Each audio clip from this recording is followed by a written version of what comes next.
ஓம் शुक्लांबरधरं विष्णुं शशिवर्णं चतुर्भुजं प्रसन्नवदनं ध्यायेत् सर्वविघ्नोपशान्तये।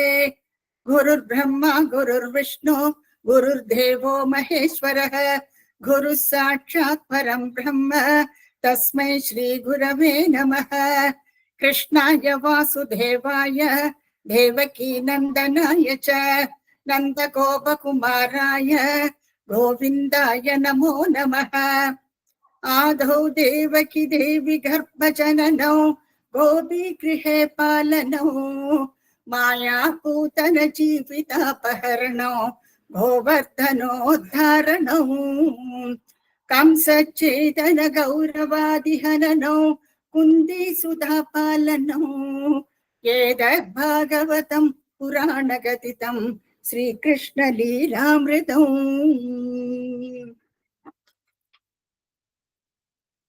போன தசகத்துல ஹிரண்யகசிபு அந்த சதஸ்ல வச்சு அவன் பிரதிஜை எடுத்துக்கிறான்.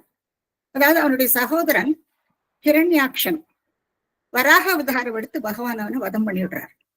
அப்போ அந்த கோபம் அவனுக்கு. அப்போ என்ன பண்றாங்கன்னா அந்த சபையில பிரதிஜை எடுத்துக்கிறான். நான் எப்படியான பகவான வதம் பண்ணி அந்த ரத்தத்தினால நான் தர்ப்பணம் பண்ணுவேன் அப்படின்ட்டு ஒரு பிரதிஜை எடுத்துக்கிறான் அவனுடைய சபையில. அதுக்கோசரம் அவன் மந்திரார மலைக்கு போயிட்டு கோர தபஸ், அந்த பிரம்மாவை குறிச்சு அந்த தபஸ் இருக்கான். அந்த தபஸ்ல பிரம்மா சந்தோஷப்பட்டு அவன் கேட்ட வரத்தை கொடுக்கிறார். அவன் கேட்கிற வரமோ, உங்களுடைய சிருஷ்டி என்னெல்லாம் உண்டோ அந்த சர்வ ஜந்துக்கள்னாலும் எனக்கு மரணம் சம்பவிக்கப்படாது. அதாவது சுர நர மிருகாத்யை ஆத்தியன்னு விடுறான். சோ எதுனாலே எனக்கு மரணம் சம்பவிக்கப்படாதுன்னு சொல்லிவிடுறான். ஆனா பிரம்மாவை படைச்சவர் பகவான் அல்லவா? சோ அது ஒரு ஸ்லிப் அவனுக்கு. எனவே அவன் சொல்றான், உங்களுடைய சிருஷ்டி எதுவுமே என்ன வதம் பண்ணப்படாது, அவளால எனக்கு மரணம் சம்பவிக்கப்படாது. அதுக்கு மேல என்னென்னமோ பட்டியல் போட்டு வாங்கிக்கிறேன். இதெல்லாம் லாஸ்ட் கிளாஸ்ல டீட்டெயில்டா பார்த்தோம். அவன் வரத்தை கொடுக்குறாரு அவனுக்கு. உடனே அவன் எல்லாரையும் துவம்சம் பண்ண தொடங்கி விடுறான். அத்தனை ஏன்னா அவனுக்கு இப்ப சாகாவரம் வாங்கிட்டாச்சு இல்லையா? அப்போ சத்தியமா எல்லாரையும் துன்புறுத்த தொடங்குறான் ஹிரண்யகசிபு. அப்படியே பண்ணிட்டே வரும்பொழுது வைகுண்டத்துக்கு போறானோ. வைகுண்டத்துக்கு போயிட்டு பகவான் அங்க இருக்காரா அங்க பாக்குறதுக்கோசரம் ஹிரண்யகசிபு வைகுண்டத்துக்கு போறான். அங்க வைகுண்டத்துக்கு போனான்னா அவர் அங்க காணோம். அப்போ அவன் என்ன பண்றான், பயந்துன்னு அவர் இங்க இருந்து போயிட்டார் போல் இருக்கு. ஆனா பகவானோ அவனுடைய மனசுக்குள்ள சூக்ஷ்மமா இருக்க, அது அவனுக்கு தெரியறது இல்லை. அவனுக்கு என்ன பண்றான்னா, பகவான் பயந்துட்டு எங்கேயோ போய் ஒளிஞ்சுட்டு விட்டார்னு நினைச்சுட்டு வைகுண்டத்துல இருந்து அவன் திரும்பி வந்துடுறான். அதுக்கப்புறம் 3 உலகத்துக்கும் போயிட்டு தேடுறான். அப்புறம் கடைசியில ரொம்ப எகத்தாளமா நான் தான் ஜெயிச்சவன் அப்படின்னு சொல்லிட்டு திரும்பி வந்துடுறான். இது இப்படி இருக்க அந்த அவனுடைய அந்த அரண்மனையில என்ன ஆகுதுன்னா, இந்திராதிகள் தேவர்கள் எல்லாரும் போயிட்டு துவம்சம் பண்ண தொடங்குறான். ஏன்னா இவனும் தபசுக்கு போயிருக்கான் இல்லையா? அப்ப அந்த சமயத்துல தேவாதிகள் எல்லாரும் அங்க அந்த இடத்துல துவம்சம் பண்ண தொடங்குறான். அப்ப கயாது ஹிரண்யகசிபுவோட மனைவி அந்த சமயத்துல கர்ப்பமா இருக்கா. அப்ப அவளை தரன்னு இந்திரன் பிடிச்சு இழுத்துன்னு வந்துட்டு அந்த எப்படியான அந்த அவளுக்கு பிறக்க போற அந்த குழந்தைய வதம் பண்ணி விடணுங்கிற ஐடியால அவனை பிடிச்சு இழுத்துன்னு வரும்போது நாரதரால தடுக்கப்படுறாங்க. நாரதர் என்ன சொல்றாங்கன்னா, பகவான் நான் சாட்சாத் ஹரிநாராயணன் இந்த குழந்தையோட பட்சத்துல இருக்கார். இந்த குழந்தைய உன்னால கொல்ல முடியாது. அப்புறம் இந்த குழந்தையினால உங்களுக்கு மங்களமே உண்டாகும்னு சொல்றாங்க. உடனே அவர் இந்திரன் கயாது வலம் வணங்கி விட்டுடுறாங்க. அப்பவும் கயாதுக்கு எந்த துன்பம் நேரிடலான்னு அவர் நாரதர் என்ன பண்றாங்கன்னா, தன்னுடைய ஆசிரமத்துக்கு கொண்டு அங்க ஆசிரமத்துல அவள் ரிஷிக்கு எல்லா சிசுரூஷையெல்லாம் பண்ணிட்டு அங்க இருக்கா. அப்போ அந்த இவர் என்ன பண்றாருன்னா உபதேசம் பண்றார். அப்போ அந்த குழந்தைக்கு அந்த வயத்துக்குள்ள இருக்கும் பொழுதே அந்த உபதேசம் கிடைக்கிறதுனால பிறக்கிறதுக்கு முன்னாலேயே அந்த குழந்தை ஞானி ஆயிடுறது. சோ அப்படியாக அவள் வேண்டிய சமயத்துல அந்த குழந்தையும் பிறக்கிறது. அவள் ஒரு வரம் வாங்கிக்கிறாள் நாரதர்கிட்ட, எனக்கு எப்போ வேணுமோ அந்த சமயத்துல அந்த குழந்தை பிறக்கணும்ட்டு. அதே மாதிரி அந்த குழந்தையும் பிறக்கிறது. பிரகல்லாதன் தான் அவன். பிரகல்லாதன் எப்படி அந்த அவளுடைய கர்ப்பத்துல இருக்கும் பொழுது எப்படி ஞானியானோ, இப்ப அதே மாதிரி அவன் வளர்ந்த பின்னையும் ஹரிநாராயணன் பேர்ல அவனுக்கு அசாத்தியமான பக்தி, விஷ்ணு பக்தன் ஆயிடுறான் அவன். இப்ப இது 12 மகாஜனங்கள்ல நம்ம பாக்குறோம். பிரகல்லாதனுடைய பேரும் இருக்கு. இது நம்ம ஏற்கனவே எல்லா சரித்திரத்திலும் நம்ம பார்த்தாச்சு. அது பிரகல்லாதனும் இந்த 12 பேர்ல பிரகல்லாதனும் உண்டு. அவன் பை பர்த் அவன் டெமன், பை பர்த் அவன் அசுரன் தான். அப்ப கூட அவன் விஷ்ணு பக்தர்கள்ல ஒருத்தன். 12 பேர் 12 முக்கியப்பட்டவர்கள் அவனும் ஒருத்தன். இதை நம்ம பார்த்தோம். அப்படியாக இப்ப பிரகல்லாதன் வளர்ந்துட்டு வரும்பொழுது ஹிரண்யகசிபு என்ன பண்றாங்கன்னா, ஆச்சாரியர்களை கூப்பிட்டு அவருக்கு நீதி சாஸ்திரம், தர்ம சாஸ்திரம், அதாவது அவளுக்கு என்ன தர்மம் இல்லையா, அர்த்த சாஸ்திரம் எப்படி பாலிக்கணும், அதுவும் அசுர சபை இல்லையா, இப்போ அசுரர்கள் எல்லாம் அவளுடைய தர்மம் வேறையா இருக்கும். சோ அதை எல்லாத்தையும் சொல்லி கொடுக்கறதுக்கோசரம் சண்டமார்க்கர் அவளை நியமம் பண்றார். சுக்கராச்சாரியாரோட புத்திரர்கள் இவா 2 பேரும். அப்ப அவளையும் இவளுக்கு எல்லா அர்த்த சாஸ்திரத்தை எல்லாம் சொல்லி கொடுக்குறா. ஆனா பிரகல்லாதனுக்கு என்னவோ அது எதுவுமே அவன் சட்ட செய்யறதே இல்லை. அவனோ எப்பவுமே விஷ்ணு தியானத்திலும் விஷ்ணு ஸ்மரணத்திலேயே இருக்கானவோ.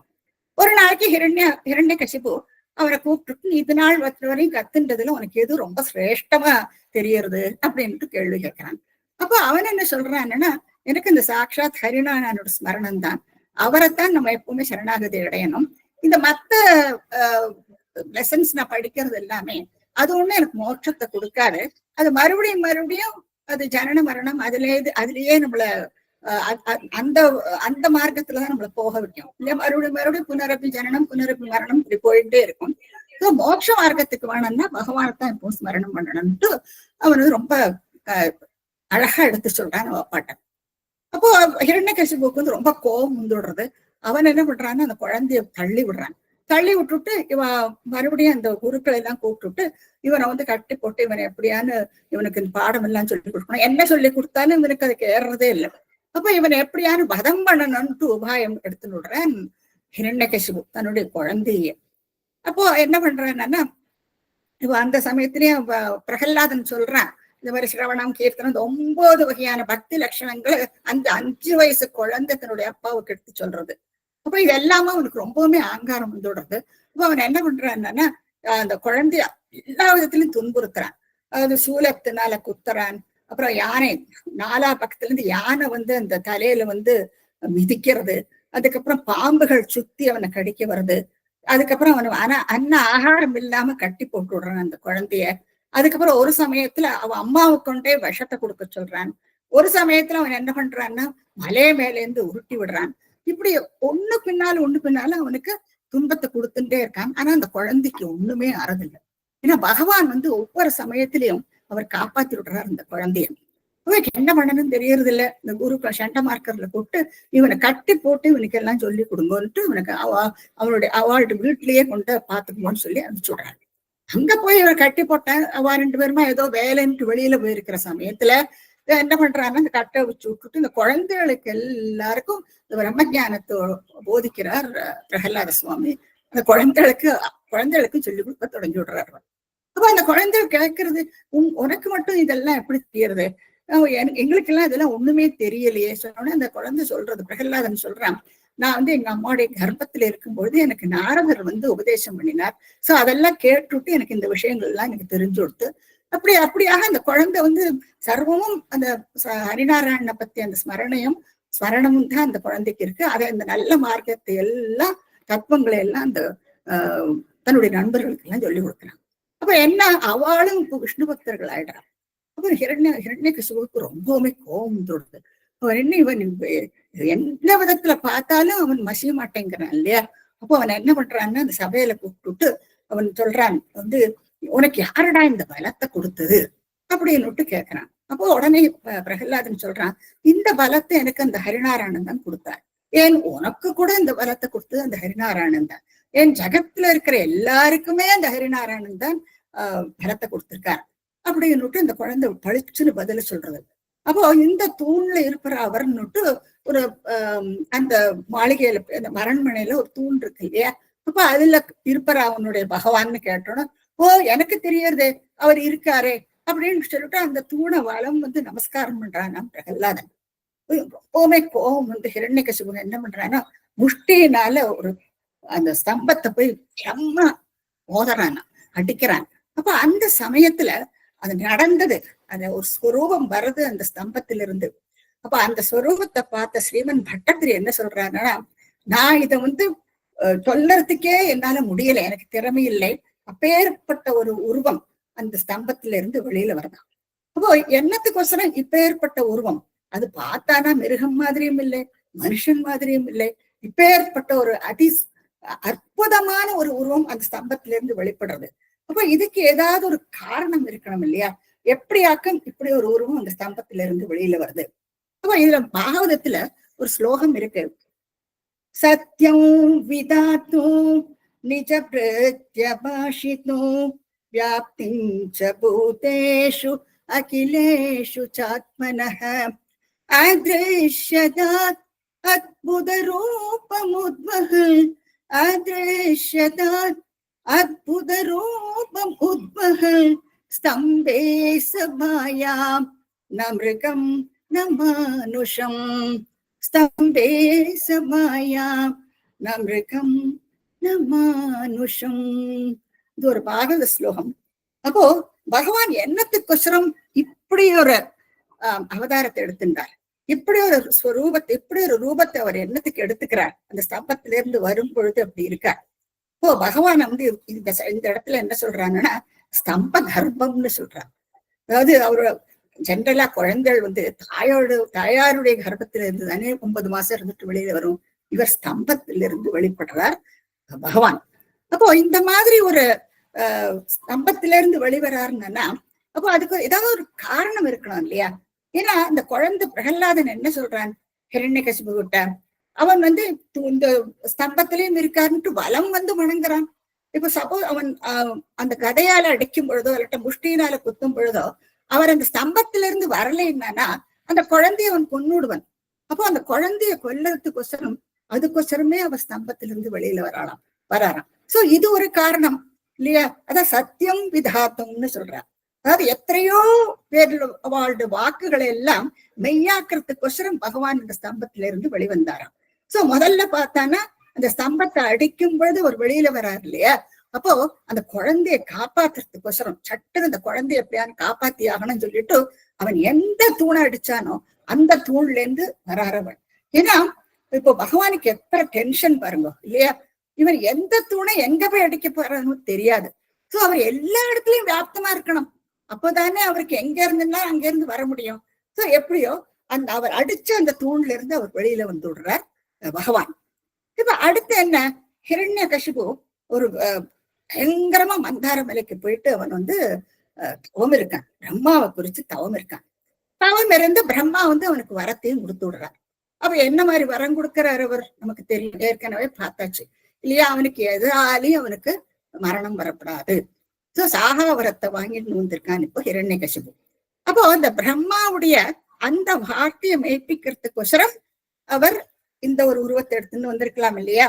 ஏன்னா அவன் வாங்கியிருக்கிற வரம் என்ன, சூர நர மிருகாத்தியை அனிதனம்னுட்டு வாங்கிட்டு வந்திருக்காங்க. யாராலையும் என்ன வதம் பண்ண முடியாது. அப்போ சுர நர மிருக மூணையும் ஆட் பண்ணிட்டான், தேவாதிகள் மனிதர்கள் மிருகங்கள். அப்ப இது மூணாலையும் அவனை வதம் பண்ண முடியாது. சோ இந்த உருவமும் பார்க்கறதுக்கு ஒரு மனுஷன் மாதிரி இருக்கு, பாதி மனுஷனா இருக்கு, பாதி மிருகத்தினுடைய தலையும் இருக்கு.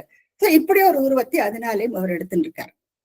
அடுத்து இது ஒரு காரணம், அதான் சத்தியம் விதாத்தும், அதாவது அதை மெய்ப்பிக்க வேண்டி, அதாவது இவாள் நிஜபிருத்திய பாஷித்தும், இவ ஒவ்வொருத்தரும் ஒவ்வொன்றும் சொல்லி இருக்கா இல்லையா? சோ அதையெல்லாம் மெய்ப்பிக்க வேண்டி இப்படி ஒரு அவதாரம் எடுக்கிறார் பகவான். அடுத்து என்ன, வைகுண்டத்துல சனகாதிகள் போனது நமக்கு தெரியும்.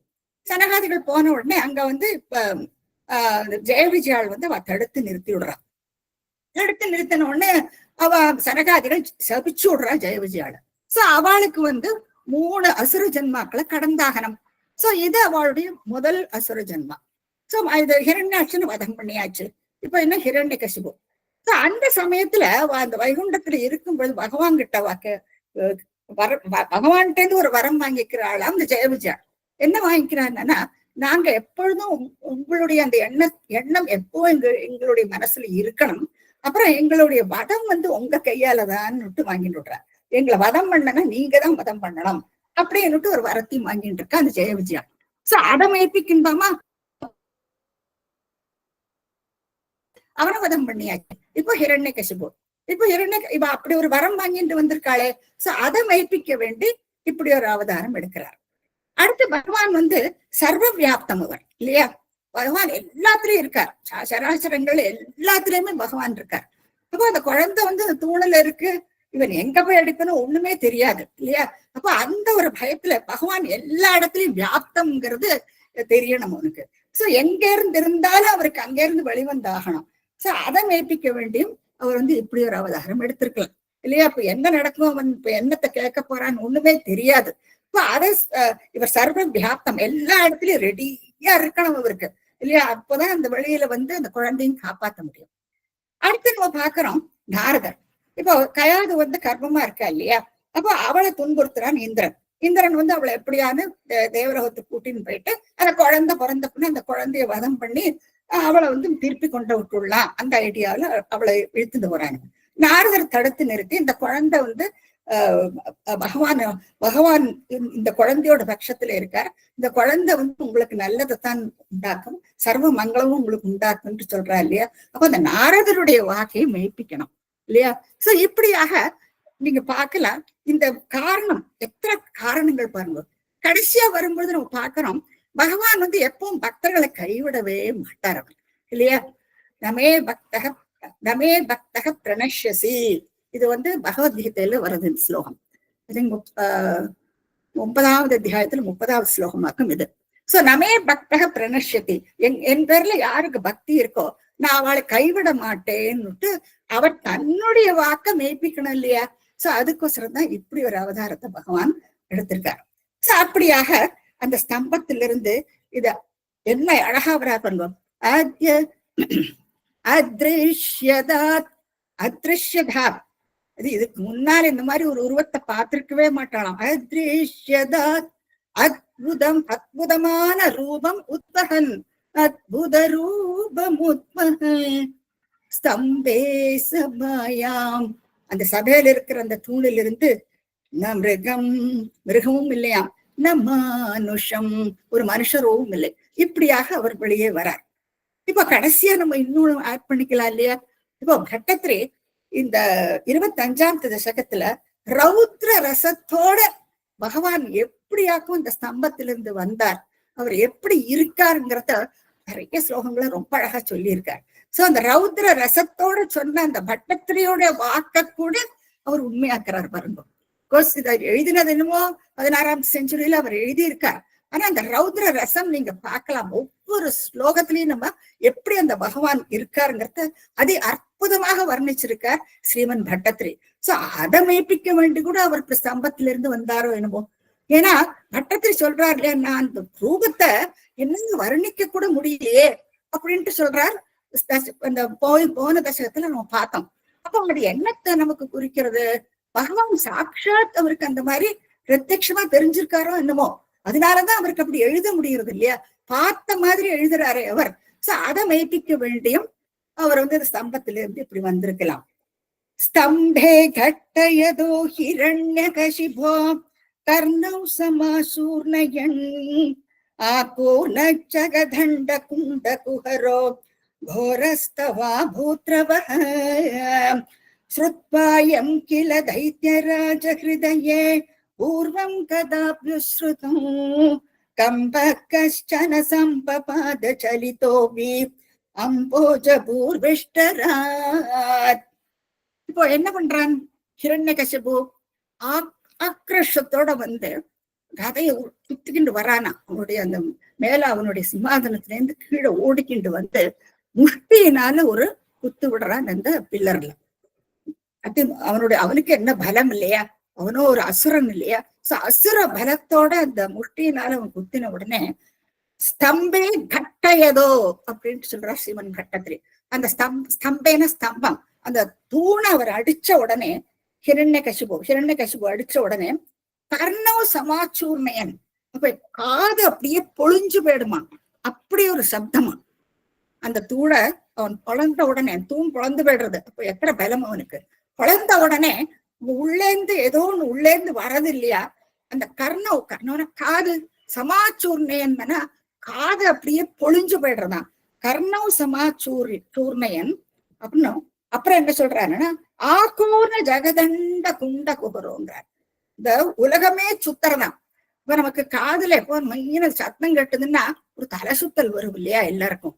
அப்படியே உலகமே சுத்துறதோன்னு தோன்றதான். அதாவது இந்த சப்தம் அப்படி இருக்கா, இடி மாதிரி இடிக்கிறது இந்த சப்தம். அப்ப அந்த சப்தத்துல என்ன என்ன பாக்குற எல்லாரும் சபையில இருக்கிறவாளும் பார்த்துட்டு இருக்கா, அந்த பூமியே ஆகூர்ன சுத்தறதான். ஆகூர்ன ஜெகத குண்ட குகரோ, தாவரம் என்னெல்லாம் இருக்கும் இல்லையா பூமியில, எல்லாமே பூமியே சுத்துற மாதிரி இருக்காம் அந்த சப்தத்துல. கோரஸ்தவா பூத்ரவ கோரக அபூத் தவ, தங்களுடைய இந்த இடி முழக்கம் இப்படி இருந்துதாமே அப்படின்ட்டு பட்டத்திரி சொல்றாரு. கோரஸ்தவ அபூத் ரவக, ரவகன்னா அந்த சத்தம். சோ அந்த சத்தம் அப்படி காதை குடையிற மாதிரி, காது அப்படியே சூர்ச்சூரா போயிடுமா, அப்பேற்பட்ட ஒரு சப்தம்.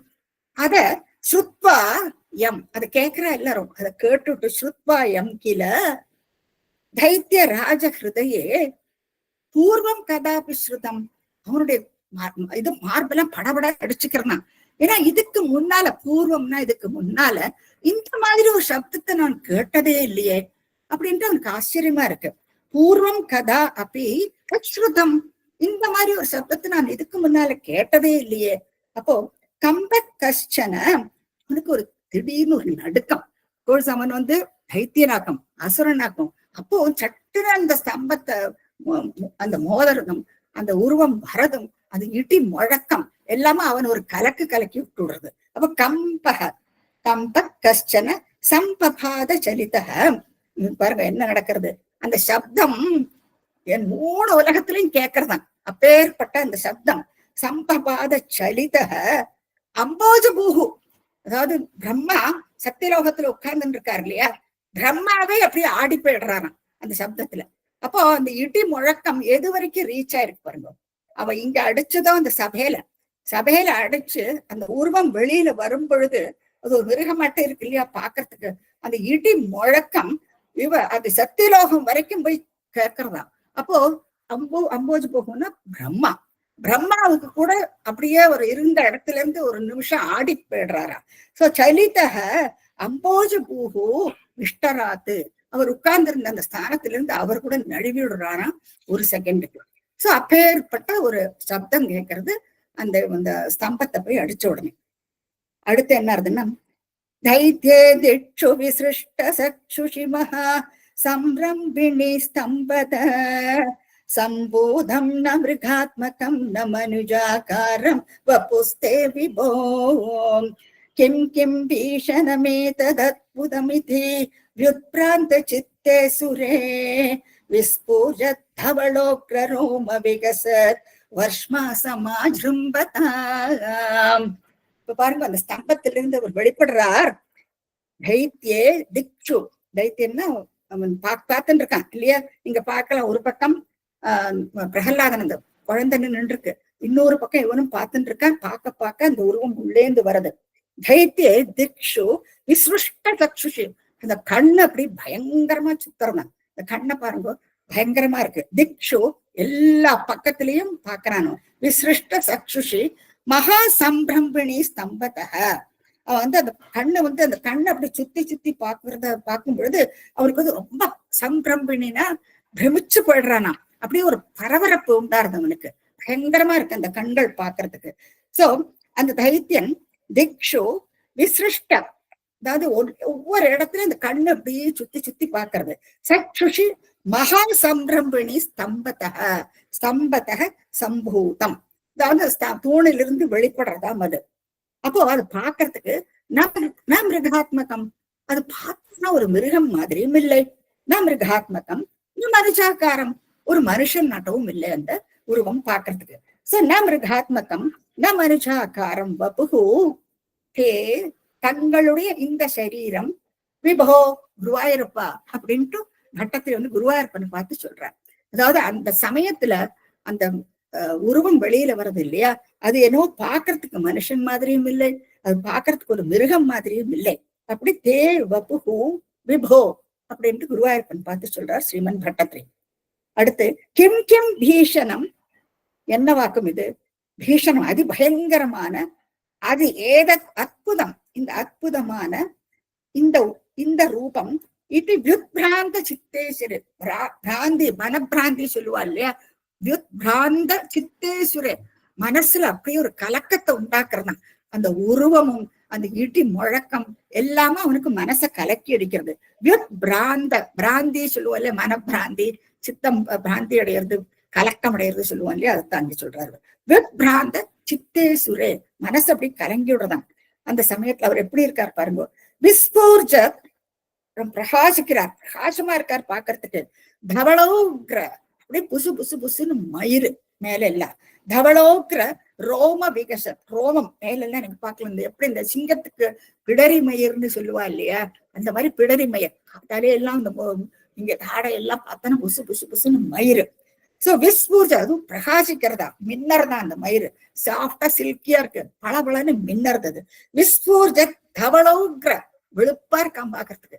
சிங்கம் வந்து ஒரு ஹாஃப் ஒயிட்டா இருக்கும் இல்லையா, அப்ப அந்த அந்த கலர்ல இருக்கு. சோ தவளோக்ர ரோம, அந்த ரோமம் விகசத், பிரகாசமா இருக்கான். விகசத் வர்ஷ்மா, மழை பொழியிற மாதிரி இருக்கான் அந்த ரோமங்கள் பாக்குறதுக்கு. பிடரி மயிர் சிங்கத்தோடது அப்படித்தானே இருக்கும் இல்லையா, எங்க பார்த்தாலும் இப்படி தொங்கின்னு இருக்கும், பாக்கிறதுக்கு அது பயங்கரமா இருக்கும். அப்படியே பார்க்க பார்க்க சமாஜ்ரும்பதா, அப்படியே வளர்ந்துட்டே போறார். அந்த இதுல ஸ்தம்பத்துல இருந்து அவர் வெளிவரத்த சின்ன உருவமா இருந்திருக்கலாம் இல்லையா, இப்ப அவன் பார்க்க பார்க்க பார்க்க பார்க்க அந்த உருவம் அப்படியே பெருசாயிட்டு போறது. அவன் எப்படி இந்த சித்தேஸ்வரி, அவனுடைய மனசு சித்தம் பிராந்தி யுத்பிராந்த, அப்படி கலங்கி போயிடுறானா, பார்க்க பார்க்க பார்க்க பார்க்க அது எப்படி அவ்வளவு பெருசாருது. பகவான் வராகவதாரம் எடுத்தோன்னு கூட நீங்க பார்க்கலாம், பிரம்மாவுடைய மூக்குல இருந்து ஒரு சின்ன குட்டி பனியா வெளியில வர இல்லையா, சின்ன குட்டி வராகம். அது பார்க்க பார்க்க பார்க்க பார்க்க அந்த வராகம் தர பெருசாயிடுறது இல்லையா, கீழே மேலேயுமா அப்படியே உலகத்தையே முழுக்க அடைச்சுட்டு வந்துடுறது. அது மாதிரி இங்கேயும் அந்த ஸ்தம்பத்துக்குள்ள இருந்து வந்த அந்த உருவம், அந்த அதி அற்புதமான அந்த ஸ்வரூபம், அந்த ரூபம் வந்து பார்க்க பார்க்க விஜృంభதா சமாஜృంభதா, என்னன்னா பார்க்க பார்க்க அது வளர்ந்துட்டு பெருசாயிட்டே போறதான். சோ அப்படியாக பகவான் வந்து ஆவிர்வகிக்கிறார் அந்த ஸ்தம்பத்திலிருந்து. இப்ப பகவான் வந்து ஸ்தம்பகர்ப்பம்னு சொல்லுவாங்க. முதல்ல நான் சொன்னேன், ஸ்தம்பத்திலிருந்து பிரசவிச்சு வந்தாராம் நரசிம்மமூர்த்தி. அப்படியாக அவர் பார்க்க பார்க்க வளர்ந்துட்டே போறாராம். மேலும் வர்ணனை பண்ணுறார் ஸ்ரீமன் பட்டத்திரே. தப்த ஸ்வர்ண சவர்ண கூர்ணததிரூக்ஷாக்ஷம் சடோ சடாகேசர प्रोत्कम्ब प्रनिकुम्बिताम्बरमहो जीयात वेदं वपुः व्याप्त व्याप्त महादरी सकमुखं गड्कोग्रवल्कन्महा जिह्वा निर्गम दृश्यमान सुमहा दंष्ट्रायुगोट्टामरं. The divine form எத்தனை அழகான அந்த உருவத்தை பாருங்க நீங்க. ஸ்வர்ணங்கிறார், ஸ்வர்ணம்னா கோல்டு, அந்த தங்கத்தை உருக்கி விட்ட மாதிரி இருக்காம அவருடைய சரீரம். சோ தப்த ஸ்வர்ண சவர்ணங்கிறார், எங்க பார்த்தாலும் யூனிஃபார்மா ஜிகு ஜிகுன்னு பல பல பலன்னு மின்னறார் அவர். அந்த ரோமம் வேற முழுக்க அந்த முகத்துல எல்லாம் இல்லையா, தலையில பிடரி மயிர், சிங்கத்துடைய பிடரி மயிர் எல்லாம் உருக்கி வைத்த தங்கம் மாதிரி. கூர்ண கூர்ண வட்டம், அந்த கண்ணை பாருங்க, கூர்ண அதிரூக்ஷ அக்ஷம். அதிருக்ஷன்னு பயங்கரமான அந்த கண்ணு, அது பயங்கரமா இருக்கு அந்த கண்ணு. அது வந்து இப்படி சுத்தறதான் அந்த கண்ணு ரெண்டும் சுத்தி சுத்தி வர்றது. அதான் கூர்ண அதிரூக்ஷ அதிரூக்ஷ அக்ஷம் அப்படி பிரிச்சுக்கணும் நீங்க. அக்ஷம்னா கண்கள். சோ அந்த கண்ணு அப்படியே சுத்தி சுத்தி சுத்தி சுத்தி பாக்குறாராம் அவர். சோ கூர்ண அதிரூக்ஷ அக்ஷம். சட்டாகேசர, சட்டாகேசரம் அப்படியே புசு புசுன்னு இந்த மயிர் பாருங்க, எங்க பார்த்தாலும் இந்த பிடரி மயிர் அதுவும் தொங்குறது ஒரு பக்கம். சோ சட்டாகேசர அந்த அது அப்படி முகத்தை பார்க்கும் பொழுது, சிங்கத்தை பிடரி மயிர் நீங்க பார்த்திருக்கீங்க இல்லையா, முகத்தை சுத்தி நம்ம பார்க்கலாம். அப்போ இவரோ சமாஜ்ரும்பதா, எத்தனை பெருசா உருவம் எடுத்தாச்சுப்போ. அப்போ நீங்க இமேஜின் பண்ணி பார்த்துக்கலாம் எத்தனை பெரிய முகமா இருக்கும். அப்போ அந்த கண்ணோ அவருடைய உருவமோ அந்த பிடரி மயிர் எல்லாமே பெருசாத்தான் இருக்கும் பாக்குறதுக்கு. அப்போ அந்த பிடரி மயிர் எப்படி இருக்கான் பாக்குறதுக்கு, புரோத்கம்ப பிரணிகும்பித அம்பரம் அஹோ. பிரணிகும்பித அம்பரம், அம்பரம்னா ஆகாசம்.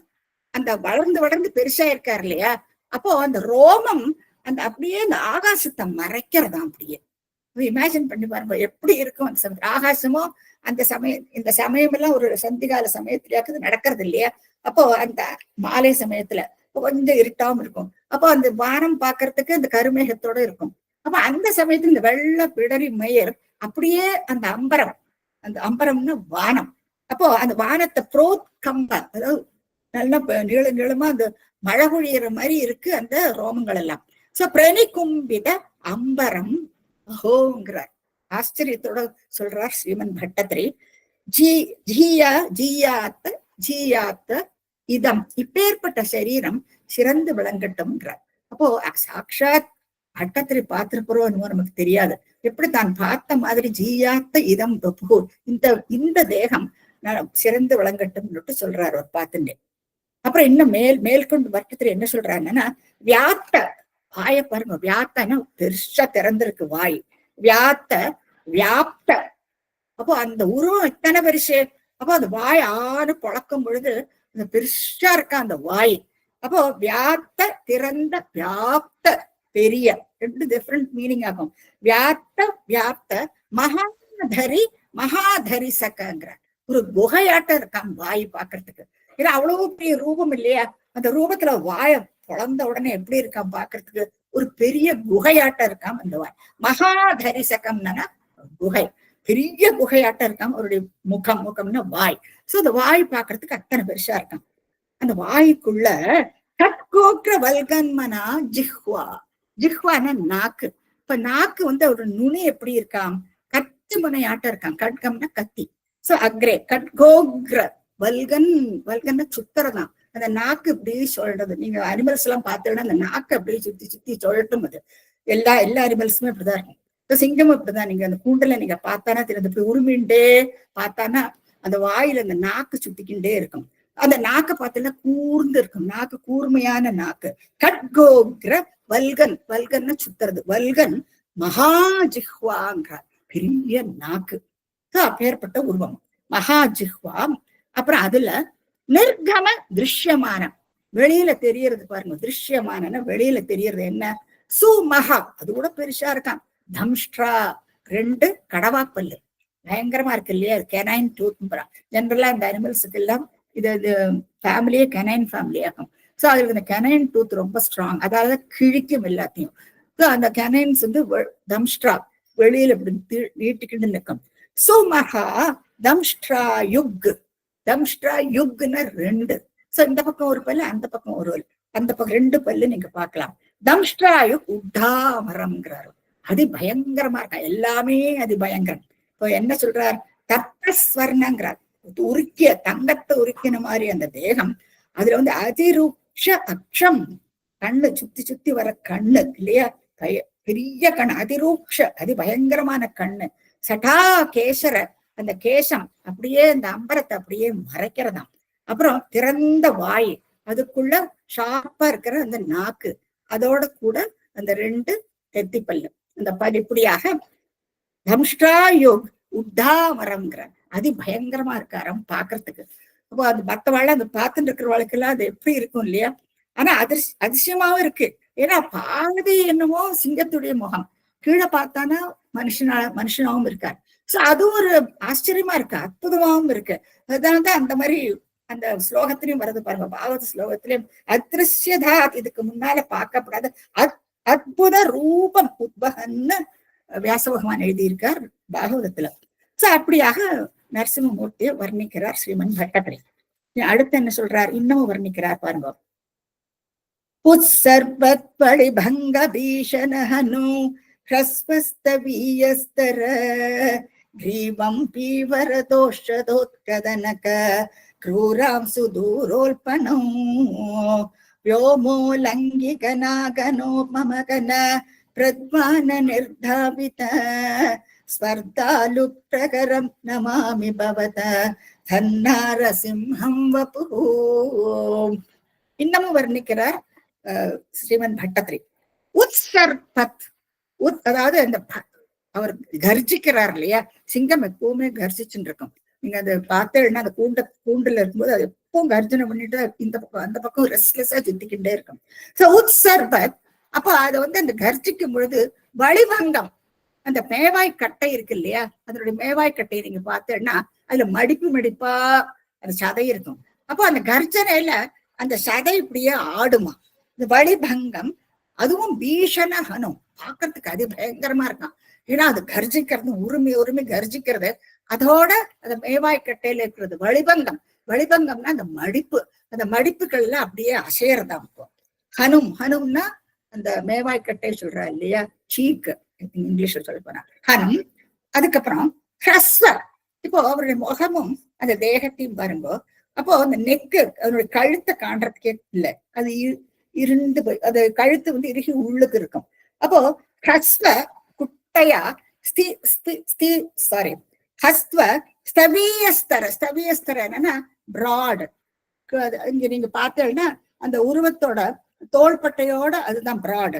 ஸ்தவீயஸ்தர கிரீவம். அப்போ அதனுடைய கழுத்து எப்படி இருக்கு, குட்டையான கழுத்து, அது வந்து பறந்து இருக்கு. நமக்கெல்லாம் கழுத்து ஒசரமா இருக்கும் இல்லையா, ஆனா சிங்கம் பாதி வந்து மனுஷ உருவம். அப்போ அந்த சிங்கத்துல நீங்க பார்த்தோன்னா அந்த உடம்பு வந்துடும், முகம்தான் நன்னா தெரியும். இப்போ முகத்துல இருந்து அந்த கழுத்து பாகம் தனியா நமக்கு தெரியாது. அப்போ அதையே இங்க வர்ணிக்கிறார் அவர். சோ ஹ்ரஸ்வன குட்டையான கிரீவம், குட்டையான கழுத்து, ஆனா அந்த கழுத்து வந்து பறந்து இருக்கு, அதுதான் ஹ்ரஸ்வ ஸ்தவீயஸ்தர கிரீவம். கிரீவம்னா கழுத்து. அப்புறம் பீவர தோஷதங்கிற, பீவர தோஷத, தோன 200, 200ன்னா 200. அப்போ இங்க என்ன சொல்றாங்கன்னா கவுண்ட்லெஸ், அதாவது அது கையெல்லாம் பாருங்க எத்தனை பருமனா இருக்கு. பீவரன பருத்த, பருத்த கைகள். தோஷதங்கிறார், நிறைய கைகளாம். அப்ப அப்பவான அவனுக்கு தெரிஞ்சிருக்குமா இது பகவானாக்குன்ட்டு தெரியணும் இல்லையா, அவன் பார்த்து நிக்கிறானோ ஹிரண்யகசிபு. அத்தனை கைகள், ஒவ்வொரு கையில ஆயுதங்கள் வேற இருக்கு. தோஷத, அந்த ஆயிரக்கணக்கான கைகள்னு வச்சுக்கிறோமே, தோஷத்தை நிறையன்னு சொல்ற, நிறைய கைகளா அந்த பக்கம் அந்த பக்கமா நிறைய கைகளும் இருக்கு. தோஷத, அந்த கைகள்ல இருந்து உத்கத, வெளியில வருதாங்க. உத்கத நகம், நகத்தை பாருங்க, நகம் என்ன ஷார்ப்பா இருக்கு இல்லையா, அந்த நகத்தை பார்த்தல ரொம்ப ஷார்ப்பா இருக்கும். நக க்ரூராம்சு, க்ரூரமா இருக்கு, அந்த நகத்தை பார்த்தாலே வளைஞ்சு வளைஞ்சு பயங்கரமா இருக்கு. க்ரூராம்சு தூரோல்பணம்ங்கிறார், அது கூட பாக்குறதுக்கு அதி பயங்கரமா இருக்கான். அப்போ அவரோட தெத்திப்பல்லு, அந்த கண்ணை உருட்டி உருட்டி முழிக்கிறது, அந்த கத்தி போன்ற அந்த நாக்கு, அந்த குட்டையான அந்த கழுத்து, அந்த வழிபங்கம் மடிப்பு, இத்தனை கைகள், அதோட அந்த நகம் வேற இல்லையா, பயங்கர நகங்கள். சோ நக க்ரூராம்சு தூரோல்பணம்ங்கிறார், அது கூட பாக்குறதுக்கு அத்தனை பயங்கரமா இருக்கான். அதுக்கப்புறம் வியோமோலங், வியோமம், வியோமம்னா ஆகாசம். உல்லங்கி, வியோமம் உல்லங்கி, கனா கனோபம கனங்கிற, அதாவது கர்ஜிச்சுட்டே இருக்காரு இல்லையா. அப்போ வியோமம்னா ஆகாசத்துல நீர்ந்த மேகங்கள் இருக்கும், அந்த மேகங்கள் எல்லாம் நகரும் பொழுது அந்த இடி சத்தம் கேட்கும் இல்லையா. அப்போ இவர் போடுற சத்தம் வந்து அந்த மாதிரி இருக்கான், அந்த இடிச்சப்தம் மாதிரி இருக்கான். வியோமோலங்கி உல்லங்கி, வியோம உல்லங்கின்னு பிரிச்சுக்கணும். வியோமோலங்கி கனாகன அப்படின்னு அடர்த்தியான மேகங்கள். கனாகன நோபம கன, அதாவது அதுக்கு உப்மானம், அதாவது இட்ஸ் கம்பாரிசன் இங்க. சோ அந்த மேக கூட்டங்கள் எப்படி ஓடும் பொழுது அது உருண்டு ஓடும் இல்லையா, அப்போ அந்த இடி சத்தம் நமக்கு கேட்கும். அப்போ இவர் போடுற அந்த சத்தம் வந்து அந்த மாதிரி இருக்காங்க, அந்த உருண்டோடுற அந்த இடிச்சப்தம் மாதிரி இருக்கான். அப்போ அந்த இடிச்சப்தத்தினால பிரத்வான அந்த சப்தம், அந்த சப்தத்தினால நிர்தாவித ஸ்பர்தாலு பிரகரம்ங்கிற. அப்போ கீழே அந்த அசுர கூட்டங்கள் எல்லாம் சுத்தி இருக்கா, அந்த சபையில அத்தனை பேர் இருக்கா இல்லையா, எல்லாரும் எந்த பக்கமா அந்த பக்கமா ஓடுறாங்க. ஏன்னா அந்த இடிச்சத்தம் அப்படி அதி பயங்கரமா இருக்கா அந்த இடிச்சப்தம். அப்போ அந்த சப்தத்தை கேட்டுட்டு நிர்தாவித, எல்லாரும் எந்த பக்கம் அந்த பக்கமா அந்த கீழே அந்த அசுரர்கள் எல்லாம் ஓடுறா பாருங்க. நிர்தாவித ஸ்பர்தாலு பிரகரம்னு சொல்றார் ஸ்ரீமன் பட்டத்திரி. அங்க இருக்கிற அந்த அசுர கூட்டங்கள் எல்லாம் பயந்துண்டு எந்த பக்கமும் அந்த பக்கமும் ஓடுறாராம். அப்பேற்பட்ட ரூபத்தை ஸ்ரீமன் பட்டத்திரி என்ன சொல்றார் பாருங்க. நமாமி பவத, பகவானை பார்த்து சொல்றார், நமாமி நான் நமஸ்காரம் பண்றேங்கிற. நமாமி பவத தன் நாரசிம்ஹம் பபு, அந்த நரசிம்ம ரூபத்துக்கு நான் வணங்குறேன்னு ஸ்ரீமன் பட்டத்திரி சொல்றார். அப்போ இவனோ பார்த்துட்டு பேசாம நிக்கிறான் ஹிரண்யகசிபு. அப்போ ஹிரண்யகசிபு அவருக்கு ஆதங்கம், இப்பேற்பட்ட அந்த நரசிம்ம ரூபத்தை பார்த்துட்டு மணங்கண்டாமா, ஒரு நிமிஷம் அவன் சரணாகதி அடைஞ்சிருந்தானே அவர் எதுவுமே பண்ணிருக்க மாட்டான், மன்னிச்சிருப்பான். ஆனா அவன் மன்னிக்கிற அவன் இன்னும் ஒண்ணுமே பண்றது இல்லை. அவன் பார்ப்போம் அடுத்து என்ன பண்றான்னு. அப்பேற்பட்ட ரூபத்தை நான் வணங்குறேன் அப்படின்னு ஸ்ரீமன் பட்டத்திரி சொல்றார் இந்த ஸ்லோகத்துல. இனி அடுத்து என்ன இருக்கு பார்ப்போம். நூனம் விஷ்ணுரயம் நிஹம்யமுமிதி பிராம்யத் கதா பீஷணோ दैत्येन्द्रं समुभात्रवन्तमदृता धोर्भ्यां पृथुभ्याममुं वीरो निर्गलितोतगट्कपलगे गृह्णन् विचित्रश्रमान् व्यावृण्वन् पुनरापपात भुवन ग्रासोद्यतं मामहो. நூனம், இப்பதான் ஹிரண்யகசிபுவுக்கு ஒரு சந்தேகம் வருது. நூனம் விஷ்ணு அயம், இவன் கண்டிப்பா விஷ்ணுவாத்தான் இருக்கணும். ஏன்னா அவனுடைய சகோதரனை இவர் வராக அவதாரம் அல்லவோ எடுத்து வதம் பண்ணியிருக்கார். சோ கிருஷ்ணரோ ஜெகலரவர் இல்லையா, மகாவிஷ்ணு எப்படி எந்த சமயத்துல எப்படி வருவார்னு யாருக்குமே தெரியாது. அப்போ இது கண்டிப்பா நூனம் ஒரு சமயம் விஷ்ணுவாத்தான் இருக்கணும். இதுக்கு முன்னால அவனுக்கு தோணல இல்லையா, இத்தனை கைகள் நகம் இதெல்லாம் பார்த்துட்டு, ஏன்னா இந்த உருவம் அப்படி இருக்கு இல்லையா, இப்படி ஒரு உருவத்திலே வருவனான்னு யோசிச்சிருக்க மாட்டாங்க. ஆனா இப்போ அவன் தோன்றதான் ஒரு சமயம் விஷ்ணுவா இருக்கலாம் அப்படின்னுட்டு இப்ப ஹிரண்யகசிபுவுக்கு உதிக்கிறது. நூனம் விஷ்ணு அயம் நிஹம்ய, நான் கண்டிப்பா வதம் பண்ணுவேன். ஏன்னா இதுதான் சம்பிரம யோகம் இல்லையா. அவர் பகவான் பேர்ல துவேஷம், ஏன்னா தன்னுடைய சகோதரனை வராகவதாரம் எடுத்து அவர் கொண்டிருக்காரு இல்லையா, வதம் பண்ணியிருக்கார். அப்புறம் விடுவேன்னா அதனால அவனுக்கு அந்த துவேஷம் பகவான் பேர்ல. அப்ப நிஹம்ய, கண்டிப்பா நான் அவர் வதம் பண்ணணும். சோ நிஹம்ய அமும், இந்த பகவானை இவரை நான் கண்டிப்பா வதம் பண்ணுவேன். இது பிராமியத் கதா பீஷணம், என்ன பண்றானா, பிராமியத்துனா சுத்துறானா, அவனுடைய கதை கையில வச்சுட்டு இருக்கான் இல்லையா, கதையை எடுத்து சுத்துறானாம். பிராமியத் கதா பீஷணம், அது பயமுறுத்துற மாதிரி. இது பகவானோ சமாஜ் ரூபத்தா அப்படி கீழே மேலேயும் அடைச்சுன்னு அத்தனை பெரிய உருவத்துக்கு முன்னாலே இவன் பூஜை மாதிரி நின்றுட்டு இருக்கான் இல்லையா. ஹிரண்யகசிபு பக்கத்துல கொஞ்சம் குழந்தை நின்றுட்டு இருக்கு வேற.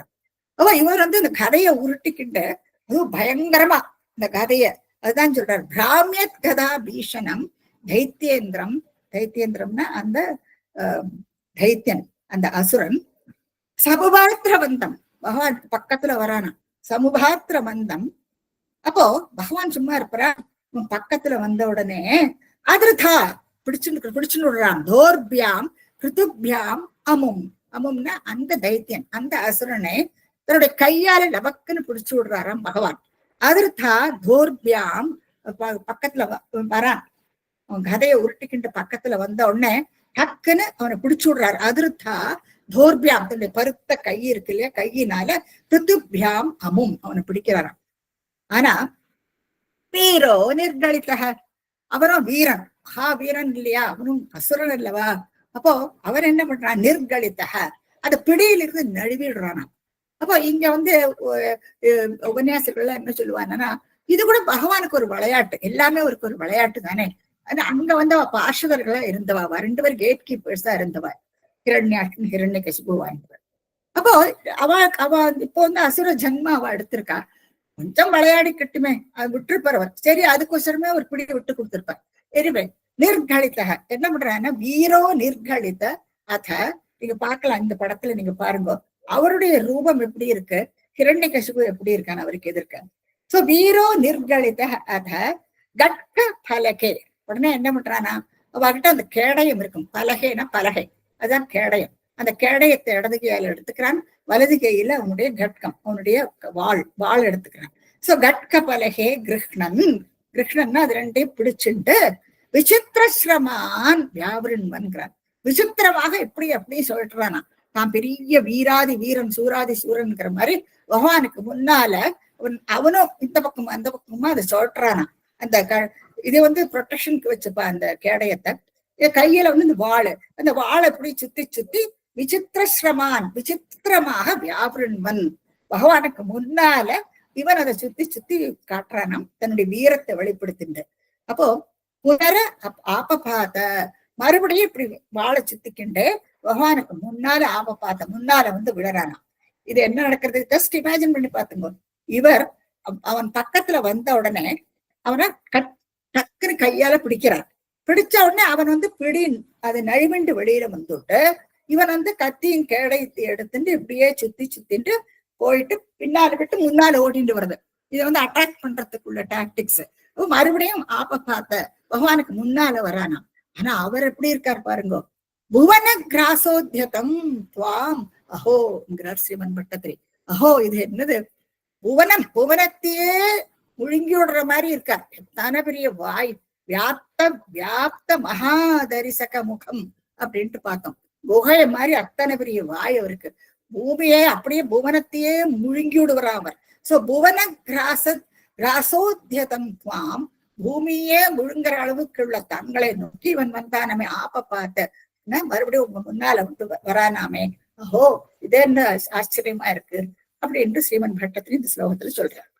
நீ அடுத்து என்ன ஆறுது, பிராமியந்தம் திதி ஜாதமம் புனரபி ப்ரோத்கிருஹ்ய தோர்பியாம் ஜவாத் பாரே தோரு யுகே நிபாத்ய நகரான் வ்யுத்காய வக்ஷோ புவி நிர்பிந்தன்னதி கர்ப்ப நிர்பரகடத் ரத்தோம்புபத்தோத்சவம் பாயம் பாயமுதைரயோ பகுஜகத் சம்ஹாரி சிம்ஹாரவான். இப்ப இந்த மாதிரி அவன் வாழெல்லாம் சுத்திக்கிட்டு இப்படி எல்லாம் வந்த உடனே மறுபடியும் வரான் இல்லையா, இவருக்கு கொஞ்சம் விளையாடுட்டுன்னு விட்டுடுறார். அப்போ அந்த தேவாதிகள் எல்லாம் பயந்துக்கிறாளாம். ஐயோ இந்த அசுரன்மார்களுக்கு ஜென்ரலா ராத்திரி ஆக ஆக அவளுக்கு விஷச்சரேந்திரன் ஒரு பேர் உண்டு. வாழ்க்கை ராத்திரி ஆகுந்தோறும் அவளுக்கு பலம் கூடுதல் ஆயிடும் அசுரர்களுக்கு எல்லாம். அப்போ இவனுக்கு பலம் கூடித்துனா இவரால ஒண்ணு எதிர்க்க முடியுமா, அப்படி ஒரு பயம் வாழ்க்கெல்லாம். ஆனா இவருக்கா தெரியாது. இவர் அந்த நேரத்துக்கோசரம் காத்துட்டு இருக்கார். ஏன்னா இவன் அப்படி ஒரு வரத்தை வாங்கிட்டு இருக்கானே இல்லையா, பகல்ல சாயங்காலம் உள்ள வெளியில இப்படி ஏகப்பட்ட பட்டியல் போட்டு வரத்தை பிரம்மாட்டேந்து வாங்கிட்டு இருக்கான். சோ அது எல்லாத்தையும் மெய்ப்பிக்கணும், அவருக்கு எல்லாத்தையும் பார்க்கணும். பிரம்மாவோட வாக்கு எப்படியோ அந்த வாக்க மீறப்படாது. பகவானுக்கு வாக்க மீறவும் மாட்டார். வேடன்னா ஒரு நிமிஷத்துல அவனை வதம் பண்ணி இருக்கிறார். ஆனா அவர் பண்றது இல்லை பாருங்க. அவர் மதிப்பு கொடுக்கிறார். அவர் கொடுத்த அந்த வரத்துக்கு மதிப்பு கொடுத்து அந்த நேரம் வரட்டுன்னு காத்துட்டு இருக்காரு. கொஞ்சம் அந்த குழந்தை விளையாடி பார்க்கட்டுமே இல்லையா. பார்ஷதுன்னா அவர் வைகுண்டத்துல இருந்தவா அநாத குழந்தைகள் எடுத்தவோ அவர் கேட் கீப்பர்ஸா வச்சிருந்தார். அவளுக்கு பாவம் இப்படி ஒரு அசுர ஜென்மாவை கழிக்க வேண்டி வருது. சரி கொஞ்சம் தான் விளையாடட்டுமே அப்படின்ட்டு விடுறாரு அவர். அதுக்கப்புறம் என்ன பண்றாரு அவர், பிராமியந்தம் இப்படி சுத்தி சுத்தி வந்துட்டு இருக்கான் இல்லையா. பிராமியந்தம் திதிஜாதமம்ங்கிறார் அவர். அதமம் கீழ்த்தரப்பட்ட இந்த தைத்தியம், இந்த அசுரன் எத்தனை கீழ்த்தரமான எண்ணம் இல்லையா அவனுக்கு. பகவான கொன்னு அந்த ரத்தத்தினால அவனுக்கு தர்ப்பணம் பண்ணுவான் தன்னுடைய சகோதரனோட ஆத்மாவை திருப்திப்படுத்துறதுக்கு. சோ இப்படி ஒரு எண்ணம் அவனுக்கு. எப்படியான வதம் பண்ணித்தான் ஆகணும்னுட்டு அவன் ஒரு நிச்சயத்துல இருக்கான் அவன். சோ திதிஜாத அதமம்ங்கிறார். திதிஜ அதமம் ஒரு கீழ்த்தரமான இந்த அசுரன். புனரப்பி இவர் என்ன பண்றார், மறுபடியும் முதல்ல ஒருக்கா பிடிக்கிறார், பிடி நழுவி போயிடுறார். இப்ப என்ன பண்றார், புனரப்பி புரோத்கிருஹ்ய நல்லா கெட்டியா பிடிச்சு விடுறார். புரோத்கிருஹ்ய தோர்பியாம் ஜவாத்துங்கிறார். அதாவது அந்த ரெண்டு கையினாலையும் ரெண்டு கையில எப்படி பிடிச்சுன்னு புரோத்கிருஹ்ய தோர்பியாம் ரெண்டு கையினாலும் ஜவாத்து அண்ணா சட்டுன்னு பிடிச்சுன்னு விடுறாராம் அவனை. பிடிச்சுன்னு விட்ட இப்போ அந்த பிரம்மா கொடுத்த அந்த வாக்க அப்படியே மாறாதிக்கு பண்ணணும் இல்லையா. என்ன பண்றாரு பாருங்க, தோர்பியாம் ஜவாத்து துவாரே துவாரத்துக்கு வர்றாரு. அவனை தூக்கிண்டு நல்லா கெட்டியா அவனை பிடிச்சுண்டு துவாரத்துக்கு வர்றாரு. ஏன்னா இவன் என்ன வரம் வாங்கியிருக்கான், உள்ளேயும் இவனை கொல்லக்கூடாது, வெளியிலேயும் யாராலையும் இவனை கொல்ல முடியாது. சோ உள்ளேயும் இல்ல வெளியிலயும் இல்ல, துவாரத்துக்கிட்ட வராராம். இப்ப நம்ம வாசப்படி நிலவாசப்படி இருக்கும் இல்லையா, நிலவாசப்படி உள்ளேயும் இல்லை வெளியிலையும் இல்லை, நடுவுல இருக்கும். எல்லாம் நம்ம என்ட்ரன்ஸ்ல அந்த டோர் கிட்ட நம்ம எப்போ நிலவாசல் வச்சிருப்போம் இல்லையா. சோ அந்த இடத்துக்கு எடுத்துட்டு வரான். துவாரே அத ஊரு யுகே அப்படி பிரிச்சுக்கோ. ஊருன்னா தன் தொடை மேல அவனை நிபாத்திய தொடை மேல. ஏன்னா அவனை வெளி ஆகாசத்திலேயோ ஜலத்திலேயோ எங்கேயுமே அவனை வதம் பண்ண முடியாது. அப்பேற்பட்ட வரத்தையும் வாங்கிட்டு இருக்கார். அப்ப என்ன பண்றார், தன்னுடைய மடியில கடத்திக்கிறார். தன்னுடைய தொடையில அவரை ஊருன்னா தொடை. சோ ஊரு யுகே அந்த ரெண்டு தொடை மேலையும் அவனை அப்படியே நிபாத்திய கடத்தி நகரான் நகத்தினால யுத்காய வட்சோபுவி அப்படியே கிழிக்கிறாராம். அவனுடைய வட்சத்தை மார்பை கிழிக்கிறாராம். இப்ப இப்படி ஒரு வரம் வாங்கிட்டு இருக்கானே இவன், அதாவது உயிர் உள்ள உயிர் இல்லாத எதுனாலேயும் என்ன வதம் பண்ண முடியாது. இப்படி எல்லாம் இப்படி எல்லாம் எக்கச்சக்கமான கண்டிஷன் அவன் கேட்ட அந்த லிஸ்ட்ல பார்த்தாராம். அப்போ ஒரு நகம் பாருங்க, நகம் டெட் செல்ஸ்ன்னு சொல்றோம் இல்லையா? அப்போ அதுக்கு உயிர் கிடையாது, ஆனா வளர்றது கீழே வளர்ந்துட்டே போகும். சோ உயிர் இருக்கவும் இருக்கு, உயிர் இல்லவும் இல்லை. அதனாலதான் நகத்தால கிழிக்கிறார். ஏன்னா இவன் ஆயுதத்தினாலையும் இவனை கொலை பண்ண முடியாது. சோ அந்த வார்த்தையும் இவருக்கு காப்பாத்தி ஆகணும். இப்போ என்ன பண்றாருன்னா, இந்த நகத்தினால நகராத் யுக்காய வட்சோபுவி, அந்த மார்பு பொழந்து பாக்குறாராம். ஏன்னா அவருக்கு ஒரு சம்சயம், இன்னொரு பிரகல்லாதன் சப்போஸ் அவனுடைய கர்ப்பத்துல இருப்பரோ இல்லையா, அப்படி ஒரு சந்தேகமா. ஏன்னா பிரகலாதன அவனுடைய பிள்ளை இல்லவா, அவனோ ஒரு ஞானி, அவனோ விஷ்ணு பக்தன், அப்பேற்பட்ட ஒரு குழந்தைய அவனோட அதிர்ஷ்டம் அவனுக்கு கிடைச்சிருக்கு. ஆனா அப்படியாக இன்னொரு இந்த மாதிரி பிரகலாதன் மாதிரி ஒரு குழந்தை இருந்தானா அவன் ஒன்னும் பண்ண முடியாது இல்லையா?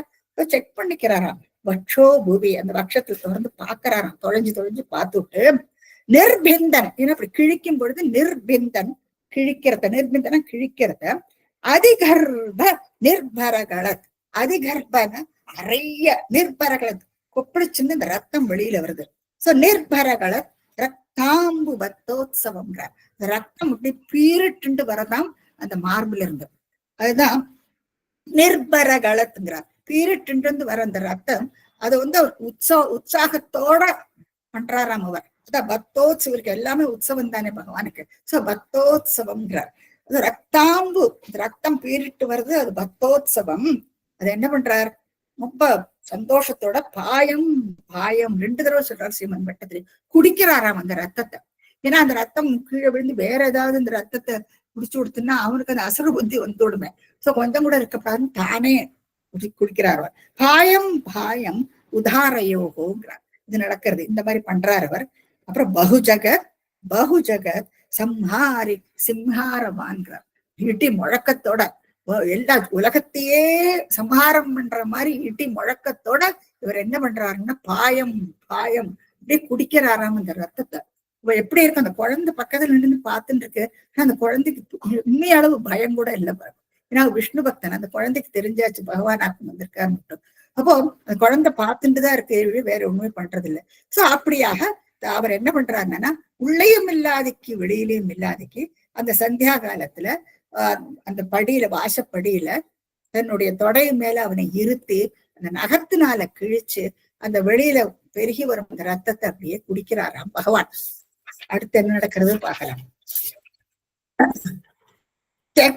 தம் ஹதமாஷு ரக்தலஹரி சித்னோன்னமத்வர்ஷ்மணி பிரத்யுத்பத்ய சமஸ்த தைத்ய படலே சாக்காத்யமானே த்வயி பிராம்யத் பூமி விகம்பிதாம்புதி குலம் व्यालोल शैलोत्करं प्रोत्सर्पत् कचरं चराचरमहो दुस्ताम அவஸ்தாம் ददौ. இப்ப என்ன பண்றார், இவனா வதம் பண்ணியாச்சு. வதம் பண்ணினா இவனை கிழிச்சு இந்த ரத்தத்தெல்லாம் உறிஞ்சி அவனை ஒரு வீசுறார், கீழே கடத்திடுறான், கீழே தள்ளிவிடுறாரு அவனை. தெக்வானா அவனை ஒரு பக்கம் கடத்தி தன்னா அந்த அசுரனை ஹதம், அவனும் செத்து போயாச்சு. ஆஷு சட்டுன்னு ரத்த லஹரி ஸ்னிக்தோன்மதம், மேல எல்லாம் அவருக்கு ரத்தம். ஏன்னா அந்த ரத்தம் பீரிட்டு வருது இல்லையா, அது எல்லாம் அவர் மேல அப்படியே ஸ்னிக்தோன்மதம், மேல முழுக்க தெரிச்சிருக்கான் பகவான் மேல. ரத்த லஹரி, ரத்த அலைகள், லஹரினா அலை, ரத்த லஹரி ஸ்னிக்தோன்மத் வர்ஷ்மணி, அப்படியே மேலேந்து ஒழுகிறதான் ரத்தம் அவர் மேலேந்து. அப்படியே அதே இதோட என்ன பண்றாருன்னா பிரத்யுத்பத்தியனா குதிச்சு ஓடுறாராம். இப்ப அனிமல்ஸ் எல்லாம் அப்படித்தானே இல்லையா, பாஞ்சு ஓடும் இல்லையா, அதே மாதிரி இவரும் பண்றார். பிரத்யுத்பத்திய குதிச்சு சமஸ்த தைத்திய படலையும், முன்னால இத்தனை அசுரமார்கள் இருக்கா இல்லையா, சமஸ்த தைத்திய படலையும் ச ஆகாத்தியமானே த்வயி அப்படின்ட்டு பட்டத்திரி சொல்றாருங்க. தாங்களோ குதிச்சு பிரத்யுத்பத்திய சமஸ்த தைத்திய படம் எல்லாம் அங்க இருக்கிற அசுரமார்களை எல்லாரையுமே ஆகாத்தியமான கடிச்சு கொதறாராம்.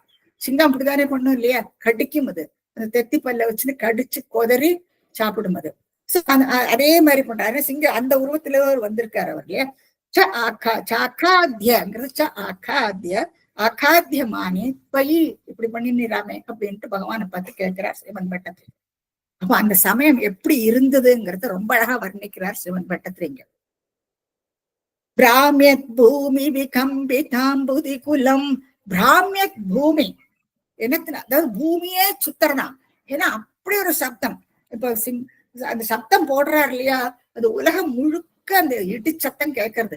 சிங்கம் உருமினாலும் பாருங்க பயங்கரமா எதிரொலிக்கும் அந்த ஒலி. அந்த மாதிரி இவரோ எத்தனை பெரிய உருவம், அந்த உருவத்தோட அந்த இடி முழக்கிண்டு அந்த கர்ஜிக்கிறார் இல்லையா, அந்த கர்ஜனையினால பிராமிய பூமி, பூமி அப்படியே வட்டம் போடுறதான் அந்த மாதிரி இருக்கான். பூமியே வட்டம் தெரியற மாதிரி இருக்கு. பிராமிய பூமி விகம்பித அம்புதி குலம். விகம்பித அம்புதி குலம், சமுத்திரத்துல அலைகள் எல்லாம் மேல மேல வாய் அடிக்கிறதாம். டர்புலன்ட் ஓஷன் சொல்லுவாரு, அந்த மாதிரி அலையெல்லாம் அத்தனை உயரத்துக்கு உதிக்கிறதாம். சோ அதான் விகம்பித, அசைஞ்சுட்டே பயங்கரமா மேல மேல அந்த அலைகள் எல்லாம் அடிக்கிறதாம். விகம்பித அம்புதி குலம். அம்புதினா சமுத்திரம். அப்புறம் வியாலோல சைலோத்கரம்ங்கிற, அதாவது சைலம்னா மலை. மலையெல்லாம் அப்படி இந்த சிகரங்கள் எல்லாம் ஆடுறதாம். மலையோட சிகரங்கள் எல்லாம் ஆடுறதா. அதாவது பிரத்யுத்பத்தியான்னு சொல்றாரு சிவன் பட்டத்திரி. குதிச்சு குதிச்சு அவர் ஓடும் பொழுது அந்த அந்த அந்த உதியினால பூமியே சுத்துறதான், பூமியே சுத்துற மாதிரி இருக்கான். அப்போ அந்த அலைகள் எல்லாம் மேல மேல அடிக்கிறதாம். அதே மாதிரி மலை உச்சி எல்லாம் ஆடுறதான். அத்தனை பேர் உருவம் எடுத்திருக்காரு. சோ மலை உச்சி எல்லாம் ஆடுற மாதிரி இருக்கான். சோ அதுதான் சொல்றாரு அவர். வியாலோல சைலோத்கரம். சைலத்துக்கு மேல சைலோத்கரம்னா மலை உச்சி எல்லாம் அப்படியே ஆடுறதாம். வியாலோலன்னு ஆடுறது, வியாலோல சைலோத்கரம். அப்புறம் புரோத்சர்பத் கச்சரம்ங்கிறார். புரோத்சர்பத் கச்சரம்னு ஸ்டார்ஸ் மேல எல்லாம் பிளானட்ஸ் அதெல்லாம் இருக்கும் இல்லையா மேல இருந்து. அப்ப அது எல்லாம் புரோத்சர்பத் எல்லாமே அப்படி உதிர்ந்து விழற மாதிரி இருக்கான். மேலேந்து அது விழற மாதிரி இருக்கான். புரோத்சர்பத் கச்சரம் சராச்சரமகோங்கிறார். அந்த சராசரங்களும் இந்த மாதிரி துஸ்தாம் அவஸ்தாம் ததோ, துஸ்தாம் அவஸ்தாம் ததோங்கிற இப்பேற்பட்ட ஒரு நிலை அடையறதாம் இந்த உலகமே. அண்ட சராசரங்களே ஆடி போயிடுறதாம் இவருடைய இந்த செய்கையினால. சோ பிராமியத் பூமி விகம்பிதாம்புதி குலம் வியாலோல சைலோத்கரம் புரோத்சர்பத் கச்சரம் சராச்சரமஹோ துஸ்தாம் அவஸ்தாம் இப்பேற்பட்ட ஒரு நிலை அடையறதாம் இந்த பூமியை. துஸ்தாம் அவஸ்தாம் ததோ, இந்த மாதிரி இருக்கான் இவர் பண்ற இந்த காரியம். அப்ப இப்படியாக நடுங்க வச்சுடுறார் எல்லாரையும். அப்புறம் என்ன சொல்றார் சிவன் பட்டத்திரி? தாவன் மாம்சவபாகராளவ புஷம் கோராந்திரமாலாத்தரம் மத்தியே சவமித்தரோஷமுஷிதம் துர்வார குர்வாரவம் அப்யேதும் ந சசாக கோபி புவனே தூரே ஸ்திதா பீரவ சர்வே சர்வ விரிஞ்ச வாசவ முகா பிரத்யேகமஸ்தோஷத. இப்ப இவர் என்ன, அவன் மாம்ச வபாகராளங்கிறார். மேல எல்லாம் செதறி இருக்கு, ரத்தம் எல்லாம் மேல இல்லையா, ரத்தம் எல்லாம் மேல ஓட்டிக்கிட்டு இருக்கு. மாம்சம் எல்லாம் அவர் மேல இத்தனை தைத்திய படலை இந்த அசுரமார்கள் எல்லாம் கடிச்சு தின்றுருக்காரு இல்லையா. சோ அதெல்லாம் அவருடைய தேகத்துல ஒட்டிக்கிட்டு இருக்கு. தாவன் மாம்ச வபாகராள வபுஷம் இப்பேற்பட்ட அந்த ரூபத்தோட கோராந்திர மாலாதனம், அந்த அசுரனோட அந்த குடல் இருக்கு இல்லையா, அந்த குடலை உருவி மாலையா போட்டு இருக்காரு. அப்படி ஒரு கோபம் இருக்கு. சோ குடலை உருவி கீழே அந்த அசுரனை கடத்தியாச்சு. சோ அவர் போட்டுவிட்டு அந்த குடலை உருவி அதை அப்படியே மாலையா போட்டு இருக்காரு. சோ கோராந்திர மாலாதரம் எப்படி இருக்கும் அதை பாக்குறதுக்கு இல்லையா, ஒரே மாம்சம் ரத்த கலரையும் அந்த இன்டெஸ்டைன் எடுத்து அந்த மாலையாட்ட கழுத்துல போட்டு இருக்காரு அவர் பாக்குறதுக்கு. துவாம் பட்டத்திரி சொல்றார், துவாம் மத்தியே சபம் இத்தரோஷமுஷிதம். மத்தியில அந்த சபை இருக்கு இல்லையா, அந்த சபையில தானே அவன் உட்கார்வன், அந்த சிங்காதனத்துல அவன் உட்கார்ந்துட்டு இருப்பான். சோ அந்த சிங்காதனத்துல போயிட்டு இவர் இத்தரோஷமுஷிதம், கொஞ்சம் கூட அந்த கோபம் குறையறதே இல்லையா, அந்த கோபத்தோடைய உரிமைக்கின்ற அந்த சிங்காதனத்துல போய் உட்கார்ந்துக்கிறார். ஏன்னா அவன் உட்கார்ந்துட்டு இருந்த அந்த சிங்காதனத்துல போய் அவர் உட்கார்ந்துக்கிறாராம். துர்வார குருவாரவம். துர்வார குருவா, குரு குருன்னு சத்தம் கேட்கும் இல்லையா, அந்த உருமர சத்தம். அந்த உருமர உருமிக்கிண்டே அந்த சபையில மத்தியில இருக்கிற அந்த சிங்காதனத்துல போய் உட்கார்றாராம். அவர் என்னத்துக்கு அப்படி உட்கார்றாரு தெரியுமோ? ஏன்னா அடுத்து பிரகலாதன் ஆட்சிக்கு வரும் இல்லையா, அவன் தானே அடுத்து ராஜாவாகணும். அப்போ அதுக்கு முன்னால அந்த அவன் அந்த அசுரன் உட்கார்ந்திருந்த அந்த சிங்காதனத்தை அவர் புனிதப்படுத்துறாராம். ஏன்னா அடுத்து அந்த குழந்தையோ விஷ்ணு பக்தன் இல்லையா, அப்ப அவன் வரத்துக்கு முன்னால அந்த சிங்காதனத்தை தான் உட்கார்ந்து வர்றான் பகவான். சோ பகவான் உட்கார்ந்த அந்த சிங்காதனத்துல அடுத்து பிரகலாதன் ஆட்சியை நடத்த போறான் இல்லையா. சோ அதுக்கோசரம் தான் அவர் உட்கார்ந்துக்கிறாராம். அந்த சபை மத்தியில இருக்கிற அந்த சிங்காதனத்துல அவர் உட்கார்ந்துக்கிறார். துவா மத்தியே சபம் இத்தரோஷமுஷிதம் இத்தரோஷமுஷிதம் துர்வார குர்வாரவம். அப்படி உரிமைக்கிட்ட அங்க போய் உட்கார்ந்துக்கிறாராம். அப்போ என்ன நடக்கிறது? அப்யேத்தும் நசசாக கோபி புவனே. அப்போ அவர் பக்கத்துல வரத்துக்கு, அப்யேத்தும் அவர் பக்கத்துல வரத்துக்கு எல்லாரும் பயப்படுறாளாம். நசசாக கோபி புவனேன், புவனத்துல யாருக்குமே அந்த சக்தி இல்லையா இவர் பக்கத்துல வரத்துக்கு. ஏன்னா அவர் பார்த்தா அப்படி உரிமைக்கின்ற அந்த சிங்காதனத்துல உட்கார்ந்து இருக்கிறத பார்த்தானா பயந்துக்கிறாளா எல்லாரும். நசசாக யாருக்குமே அந்த திறன் இல்லை, பயந்துக்கிறா எல்லாரும். நசசாக கோபி புவனே தூரே ஸ்திதா பீரவ. தூரத்துல பயந்துன்னு நிக்கிறாளாம். நீங்க பார்க்கலாம் பாருங்க, சிவபெருமான், பிரம்மா, தேவாதிகள் அத்தனை பேரும் சுத்தி பயந்த, வித்யாதரர்கள், கிண்ணறர்கள் எல்லாரும் கூடியாச்சுங்க. வானத்துல இருந்து அத்தனை பேரும் கூடி நிக்கிறாங்க. ஒரு பக்கத்துல வரத்துக்கு அத்தனை பேருக்கும் பயமா.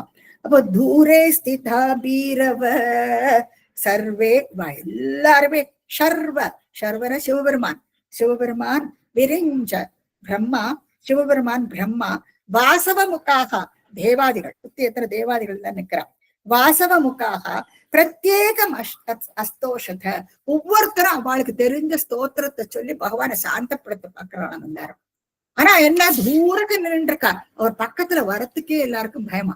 பாகத்துல இது எல்லாருக்கும் ஊச்சுகு ஊச்சுகு ஊச்சுகுன்ட்டு ஷர்ப ஊச்சுகு விரிஞ்சி அவர் சொன்னது இவர் சொன்னது வரிசையா அந்த ஸ்லோகங்கள் இருக்கும். நீங்க படிச்சு பார்த்து ரொம்ப இன்ட்ரெஸ்டிங்கா இருக்கும் படிக்கிறதுக்கு. பாகவத்துல எல்லாம் இருக்கு, எல்லாரும் வரிசையா ஸ்தோத்திரம் சொல்றானாம். இவரை எப்படியாரும் சாந்தப்படுத்தணுமே என்னாட்டு உரிமைக்கிண்டு அங்க உட்கார்ந்துட்டு இருக்காரு அந்த சிங்காதனத்துல. அப்ப அஸ்தோஷக, ஒவ்வொருத்தரும் அவன் ஸ்தோத்திரத்தை அவள் சிவபெருமன் அவர் வகையில ஸ்தோத்திரம் சொல்றார். விரிஞ்சி பிரம்மாவும் சொல்றார், தேவாதிகள் எல்லாரும் சொல்றாரு, வித்யாதரர்கள் எல்லாருமா அவாவா அவளுக்கு தெரிஞ்ச ஸ்தோத்திரத்தை சொல்லி அவர் எப்படியான சாந்தப்படுத்துறதுக்கு பாக்குறா எல்லாருமே. அப்படியாக இவளை சுத்தி தூரக்க நின்றுட்டு எல்லாரும் ஸ்தோத்திரம் பண்றானா. அப்ப இது எத்தனை நேரம் இப்படி நடக்கும்? அடுத்து என்ன ஆகுதுன்னா, பூயோப்யக்ஷதரோஷதாம்னி பவதி பிரம்மாஜ்ஞயா பாலகே பிரஹ்லாதே பதயோ நமேத்யபவயே காருண்ய பாராகுல சாந்தஸ்வம் கரமஸ்ய மூர்த்தி சமதா ஸ்தோத்ரைரதோத்காயத தஸ்யா காமதியோபி தே நிதவரம் லோகாய சானுக்ரகம். சிங்காதனத்துல உட்கார்ந்துட்டு இருக்காரு அவர். பூயக பூயப்பியக்ஷதங்கிறார். பூயக அப்படி அக்ஷத, இம்மி அளவு கூட ரோஷதாம்னி பவதி, கொஞ்சம் கூட அவருக்கு இன்னும் கோபம் குறைஞ்சிட்டே இல்லை. அந்த அப்படி குருவாரம் உரிமைக்கிண்டு அங்க உட்கார்ந்துட்டே இருக்காராம் அவர். சோ பூயோ வியக்ஷத ரோஷதாம்னி பவதி. இப்போ பிரம்மா என்ன பண்றார்? பிரம்மா இந்த பாலக்கே ஆக்ஞையா, அதாவது பிரகலாதன் கிட்ட ஆக்ஞையிடுறாராம் பிரம்மா. பிரம்மா பிரகலாதன் கிட்ட சொல்றாராம், பிரகலாதே அவங்ககிட்ட ஆக்ஞையிடுறாராம். இது முதல்ல சொல்லுவா, மகாலட்சுமி கூட முதல்ல சொல்றாளாம், நீங்களான்னு போய் பகவானை சாந்தப்படுத்துங்கன்னு. ஆனா மகாலட்சுமி கூட பகவான் பக்கத்துல போகிறதுக்கு பயப்படுறாளாம். அப்போ பிரம்மா என்ன பண்றார்? அந்த குழந்தை பக்கத்துல போனா அவர் கோச்சுக்க மாட்டாரா இல்லையா.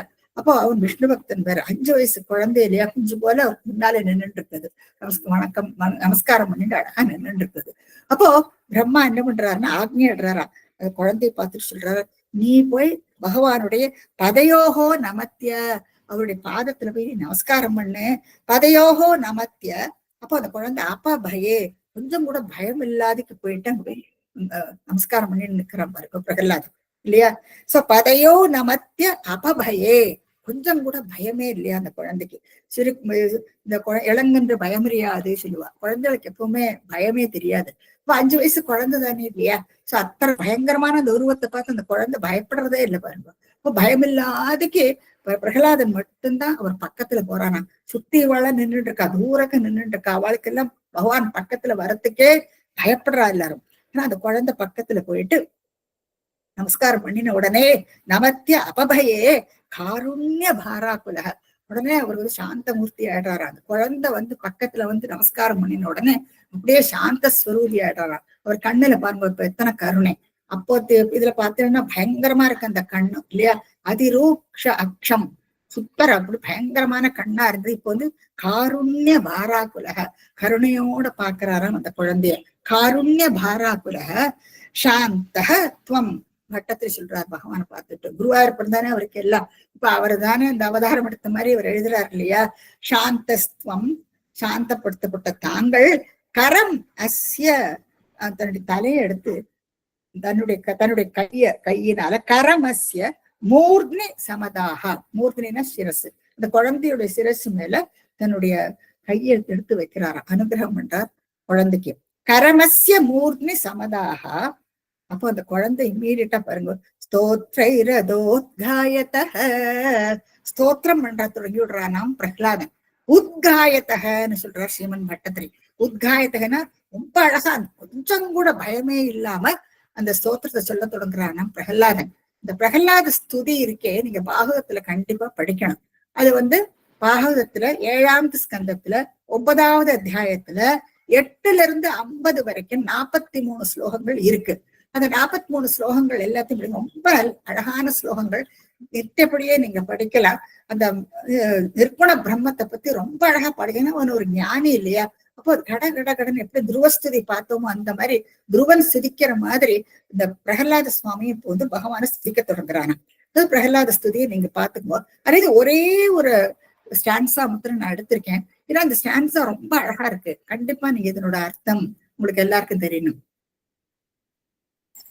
நைவாத்மன பிரபுரயம் நிஜலாப பூர்ணோ மானம் ஜனாத விதுஷ கருணோ பிரணீதே யஜ்ஜனோ பகவதே விததீதமானோ தச்சாத்மனே பிரதிமுகஸ்ய யதா முகஸ்ரீ. சரி, பகவானுக்கு நைவாத்மன ஏவாத்மன பிரபு அயம் நிஜலாப பூர்ணம். பகவானுக்கு வந்து நம்ம கிட்ட இருந்து அவர் எதையுமே எதிர்பார்க்கவே மாட்டாராம். அவருக்கு எதுவுமே வேண்டாம் நம்ம கிட்ட இருந்து. ஏன்னா அவர் வந்து ஆத்மா, அவர் ஆத்மாராமர், தனக்குள்ளேயே திருப்திப்பட்டவர் பகவான். சோ அவர் நம்ம கிட்ட இருந்து எதுவுமே அவர் எதிர்பார்க்கவே மாட்டார்.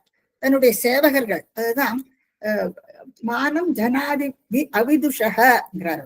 அதாவது நம்மள மாதிரி அறிவிலிகள் எல்லாம் இருக்கோம் இல்லையா, நம்ம எல்லாம் என்ன பண்றோம், பகவானுக்கு எல்லாத்தையும் நைவேத்தியம் பண்றோம், ஸ்தோத்திரம் சொல்றோம், எல்லாமே பண்றோம். கருணோ விரணீத்தை, அவர் வந்து நம்ம பக்தர்கள் கிட்ட இருந்து எதையுமே அவர் எதிர்பார்க்கவே மாட்டாராம். ஆனா பக்தர்களுக்கு எல்லாத்தையும் கருணையினால கருணோ விரணீத்தை, கருணையோட அவர் எல்லாத்தையுமே கொடுப்பறாம். அவர் நம்ம என்னெல்லாம் பண்றோமோ, பகவானுக்கு சேவிச்சு நம்ம அவருக்கு என்னெல்லாம் அர்ப்பணம் பண்றோமோ அதை எல்லாத்தையும் அவர் நமக்கே திருப்பி கொடுத்து விடுறான். கருணோ விரணீத்தை, கருணையோட எல்லாமே நமக்கு திருப்பி கிடைக்குமா. எஜ்ஜனோ பகவதே விததீதமானம் தச்சாத்மனே பிரதிமுகஸ்ய யதாமுகஸ்ரீன்னுட்டு பிரகலாதன் எத்தனை சின்ன குழந்தை இவ்வளவு அழகா ஓமானம் சொல்றது பாருங்க. அதாவது இது நம்ம பிரதிமுகஸ்ய யதாமுகஸ்ரீங்கிற, நம்ம வந்து கண்ணாடியை பார்த்து பிரதிமுகம்னா அந்த பிரதிபலிப்பு, அந்த பிரதிபலிப்பை பார்த்துட்டு நம்ம பொட்டை வச்சுக்கிறோம் இல்லையா. அப்போ அந்த ரிஃப்ளெக்ஷன், அந்த கண்ணாடியில தெரியிற ரிஃப்ளெக்ஷனை பார்த்து பொட்டை நாம தான் வச்சுக்கிறோம். அது ரிஃப்ளெக்ஷன் கொண்டு நம்ம வைக்கிறது இல்லை, அதுல வைக்கிற மாதிரி நமக்கு காண்றது. அப்போ நம்ம பகவானுக்கு நைவேத்தியமாவோ எதுவோ எது நம்ம பகவானுக்கு படைச்சாலும் கடைசியில அதை நம்ம தானே உபயோகப்படுத்த போறோம் இல்லையா. இப்போ யஜ்ஞம் தானம் தவம் எதெல்லாம் பண்றோமோ எல்லாம் நம்ம பண்ணிட்டுதான் இருக்கோம். பண்ணும் பொழுது நம்ம பகவானுக்கு அர்ப்பணமா நம்ம எல்லாத்தையும் பண்றோம். ஆனா அது எல்லாம் நமக்கே திருப்பி வருது பாருங்க. சோ என்னெல்லாம் நம்ம பகவானுக்கு பண்றோமோ, மனசார நம்ம பண்றோமோ, அது எல்லாம் நமக்கே திருப்பி கிடைக்கிறது. இப்போ விஷுக்கடை வைக்கிறோம் இல்லையா, அதனுடைய தாற்பயம் இதுதான். இப்போ விஷுக்கடை எப்போ நம்ம வருஷப்பிறப்பு அன்னைக்கு அதுல கண்ணாடி முன்னால அரிசி, பருப்பு, காய்கறிகள், பழங்கள், தானியம் எல்லாத்தையும் நம்ம வைக்கிறோம். இது சொர்ணம் என்னெல்லாம் இருக்கும் வீட்டுல, என்னெல்லாம் இருக்கும் நம்ம அத்தனையும் எடுத்து வச்சுட்டு அதனுடைய ரிஃப்ளெக்ஷன் நம்ம பாக்குறோம். அதாவது நமக்கு வருஷம் முழுக்க இந்த மாதிரி தனதானியத்தோட நம்ம வந்து சுபிக்ஷமா இருக்கணும்னுட்டு பகவானுக்கு அவருக்கு அர்ப்பணம் பண்ணி அது பகவானுக்கு முன்னால வைக்கிறோம் நம்ம. ஆனா அது எல்லாம் நமக்கே தான் திருப்பி வருது இல்லையா? அந்த ரிஃப்ளெக்ஷன்ல இருந்து பாக்குறோம். காத்தால எழுந்த உடனே இந்த விஷுக்கணில இந்த ரிஃப்ளெக்ஷனை பாக்குறோம் இல்லையா? சோ அது என்னத்தை குறிக்கிறது? அது எல்லாமே திருப்பி நமக்கு தான் கிடைக்க போகுது. அதனாலதான் அதை நம்ம விடவே கூடாது. இந்த மாதிரி எத்தனை அனுஷ்டானங்கள்லாம் நம்ம இதுல இருக்கு இல்லையா? நம்ம ரிச்சுவல்ஸ்ல எல்லாம் நிறைய இருக்கு, அர்த்தங்கள் எல்லாம் இருக்கு. அதனால இது என்னத்துக்கு பண்ணணும் எதுக்கு பண்ணணும்ல நம்ம கேட்கவே முடியாது. சோ அதேதான் அதே அர்த்தத்துலதான் இந்த ஸ்லோகமும் இருக்கு. எப்படி நம்ம முகத்துல கண்ணாடி நம்ம முகத்தை பார்த்துட்டு பொட்டு வச்சுக்கிறோமோ அந்த மாதிரி நம்ம பகவானுக்கு என்னத்தை எல்லாம் அர்ப்பணம் பண்றோமோ அது எல்லாம் நமக்கே தான் திருப்பி கிடைக்கிறது. அவர் ஒன்னையும் எடுத்துக்கிறது இல்லை இல்லையா? நைவேத்தியம் பண்றோமே, நம்ம நிறைய தினம் நைவேத்தியம் பண்றோம். அவரை எடுத்துக்கிறாரு இல்லையே, நம்ம தானே அனுபவிக்கிறோம். ஆனா அவருக்கு முன்னாலே நம்ம அர்ப்பணம் பண்றோம். அது பகவான் வந்து அது மாதிரி எதுவுமே எதிர்பார்க்கவே மாட்டாராம். ஆனா அவர் வந்து கருணையினால எல்லாத்தையும் மாறி வழங்குவாருங்கிறது இந்த ஸ்லோகத்துல. அந்த குழந்தை எத்தனை அழகா ஸ்தோத்திரம் பண்றது பாருங்க. இந்த மாதிரி ஒவ்வொரு ஸ்தோத்திரத்திலயும் நிறைய தத்துவங்கள் எல்லாம் அடங்கி இருக்கும். சோ நீங்க ஸ்லோவா அதை படிச்சு பார்த்துட்டு தெரிஞ்சுக்கணும். இந்த இது கடைசியில நான் வந்து விஷ்ணு புராணத்திலிருந்து ஒரு ஸ்துதியும் கொடுத்திருக்கேன். அதுவும் ரொம்ப அழகா இருக்கும். அதையும் நீங்க படிச்சு பாருங்க. அது விஷ்ணு புராணம். இது வந்து பாகவத மகாபுராணத்திலிருந்து எடுத்தது. இது பாகவத மகாபுராணத்துல 43 ஸ்லோகங்கள் இருக்கு. நீங்க அது எப்போ உங்களுக்கு டைம் கிடைக்கிறதோ அப்போ நீங்க பார்த்து படிச்சுக்கோ. சோ அப்படியாக சாந்தஸ்துவம் கரமஸ்ய மூர்த்தினி சமதாக ஸ்தோத்ரை உத்காயத்தக ஸ்தோத்ரைஹி உத்காயத்தக. அப்ப அவனு ஸ்துதிக்கிறானாம் பிரகலாதன். அப்புறம் பகவான் வந்து ரொம்ப கருணாமூர்த்தி ஆயிடுறார் அவர். அப்போ தஸ்ய அகாமதிய அப்படி. அப்போ அகாமதியகனா அவனுக்கு வரம் கொடுக்கிறேன்ட்டு பிரகலாதனை கேட்கிறாராம். உனக்கு என்ன வேணும்னு சொல்லி நான் அதெல்லாம் நான் கொடுக்குறேன்னுட்டு பிரகலாதன் கிட்ட சொல்றாரு. ஆனா அகாமதியக அவனுக்கு எதுலயுமே விருப்பம் இல்லையா, எதுவும் வேண்டான்னுட்டு பகவான் பேர்ல எனக்கு பக்தி இருந்தா போரும், அது ஒண்ணு போரும்னுட்டு அவனுக்கு அந்த ஒரு தீர்மானத்துல இருக்கான். ஆனால் என்ன குழந்தை இல்லவா, அவர் வந்து இப்படி மெஜஸ்டிக்கா அந்த சிங்காதனத்துல உட்கார்ந்து அப்படி கேட்கும் பொழுது இது வந்து எனக்கு எதுவுமே வேண்டாம் அப்படி சொன்னானா அவர் கூச்சுன்னு பயமாம் பிரகலாதனுக்கு. அப்போ ஒரே ஒரு வரம் தான் எனக்கு வேணும்னு பகவானை பார்த்து கேட்கிறான். பிரகலாதன் என்ன கேட்கிறான், என்னோட அப்பா வந்து நீங்க மன்னிக்கணும், அவருக்கு வந்து நற்கதியை கொடுக்கணும் அப்படின்னுட்டு வேண்டிக்கிறான். அவ அப்பா தர கொடுமைப்படுத்துற அந்த குழந்தைய. ஆனா அந்த குழந்தை பாருங்க என்ன அழகா கேட்கறது பகவான் கிட்ட, அந்த எங்க அப்பாவுக்கு நீ நற்கதியை கொடுக்கணும். அப்ப பகவான் சொல்றாராம், அவர் வந்து என்னுடைய பார்ஷதர்கள். அப்ப அந்த கதையெல்லாம் சொல்றான், வைகுண்டத்துல நடந்தது எல்லாத்தையும் அவர் சொல்றாரு. அவர் வந்து என்னுடைய பார்ஷதர்கள் தான், சரகாதிகள்னால சபிக்கப்பட்டு இப்போ அசுர ஜென்மாறு கழிச்சுட்டு இருக்காவா. அதனால அவளுக்கு என் மூலமா தான் அவளுக்கு நற்கதி கண்டிப்பா கிடைக்கும். அதுக்கு மேல பிரகலாதன் சொல்றாராம், 21 தலைமுறைகளுக்கு அவருடைய பித்திருக்களுக்கு நற்கதி தான் கிடைக்கும், நற்கதி தான் அவளுக்குன்னு சொல்றாராம். 21 தலைமுறைகளுக்கு அவளுக்கு எந்த பங்கமும் வராது. நேருக்கு மகாபலியோட சரித்திரத்தை நம்ம பார்க்க போறோம். மகாபலி யாரு? பிரகலாதனுடைய கொள்ளு பேரன். சோ வாமனாவதாரத்துல நம்ம பார்ப்போம். இப்போ அவர் சொல்றாரா, 21 தலைமுறைகளுக்கு உங்களுடைய பித்திருக்களுக்கு எல்லாம் எந்த விதமான பங்கமும் வராது அப்படின்னு வரத்தை கொடுக்குறார். சோ தஸ்ய ஆகாமதியோபி தியஹ அபி தேனித வரம், அவனுக்கு வரத்தை கொடுக்கிறாராம் பகவான். அதோட கூட லோகாயச்ச அனுகிரகம், லோகாயச்ச அனுகிரகம், லோகத்துக்கு கூட அவர் அனுகிரகம் பண்றாராம். சோ இப்படி ஒரு அவதாரம் எடுத்திருக்காரு இல்லையா. சோ இந்த அவதாரத்தை எத்தனை பேர் பாக்குறா அந்த சமயத்துல, அவர் எடுத்த சமயத்துல எத்தனை பேர் பார்த்திருக்கா. இப்போ நரசிம்மமூர்த்தி எல்லாரும் நரசிம்ம ஜெயந்தி கொண்டாடுறா இல்லையா, வணங்குறா, ஸ்தோத்திரங்கள் எல்லாம் இருக்கு, நிறைய பேர் வந்து குலதெய்வமா வழிபடுவா, எல்லாம் பாக்குறோம் இல்லையா. இப்போ லோகத்துக்கும் அனுகிரகம் பண்றாராம். சோ அப்பேற்பட்ட அவதாரமாக்கும் இது. பிரகலாதனுக்கு மட்டும் அனுகிரகம் பண்ணு, ஒரு லோகத்துக்கே அனுகிரகம் பண்றாராம். இப்படி ஒரு அவதாரத்தை எடுத்து விட்டது.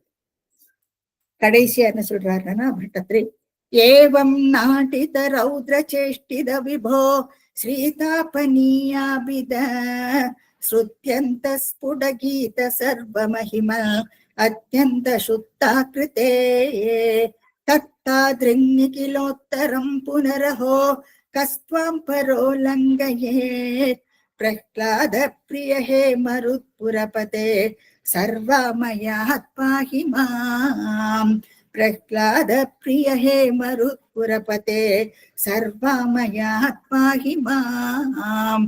பிரஹ்லாத பிரிய ஹே மருத்புரபதே சர்வமயாத்மா ஹி மாம். இங்க ரொம்ப அழகான ஒரு தத்துவம் நமக்கு கிடைக்கிறது பாருங்க. ஏவம் நாட்டித, இது ஒரு நாடகமா. ஏவம் நாட்டித ரௌத்ர சேஷ்டித விபோ அப்படின்ட்டு ஸ்ரீமன் பட்டத்தில் குருவாயூரப்பன் பார்த்து சொல்றாராம். குருவாயூரப்பா, இது ஒரு நாடகம்.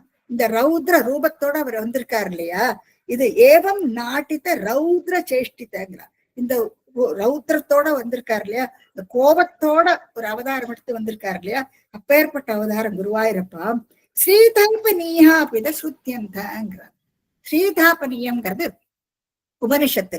ஸ்ருத்தியந்தம், ஸ்ருதினா உபனிஷத்து. சோ இந்த உபனிஷத்துக்கள்ல இந்த மாதிரி என்ன சொல்லியிருக்கு என்னன்னா, பகவானோ நிர்குண பிரம்மமாகும். அவருக்கு குணங்களுக்கெல்லாம் அப்பாற்பட்டவர். இப்போ வட்டத்தில் முதல்ல ஆரம்பிக்கும் பொழுதே சாந்திரானந்தாவ போதாத்மகம் அப்படின்ட்டு ஆரம்பிப்பார்.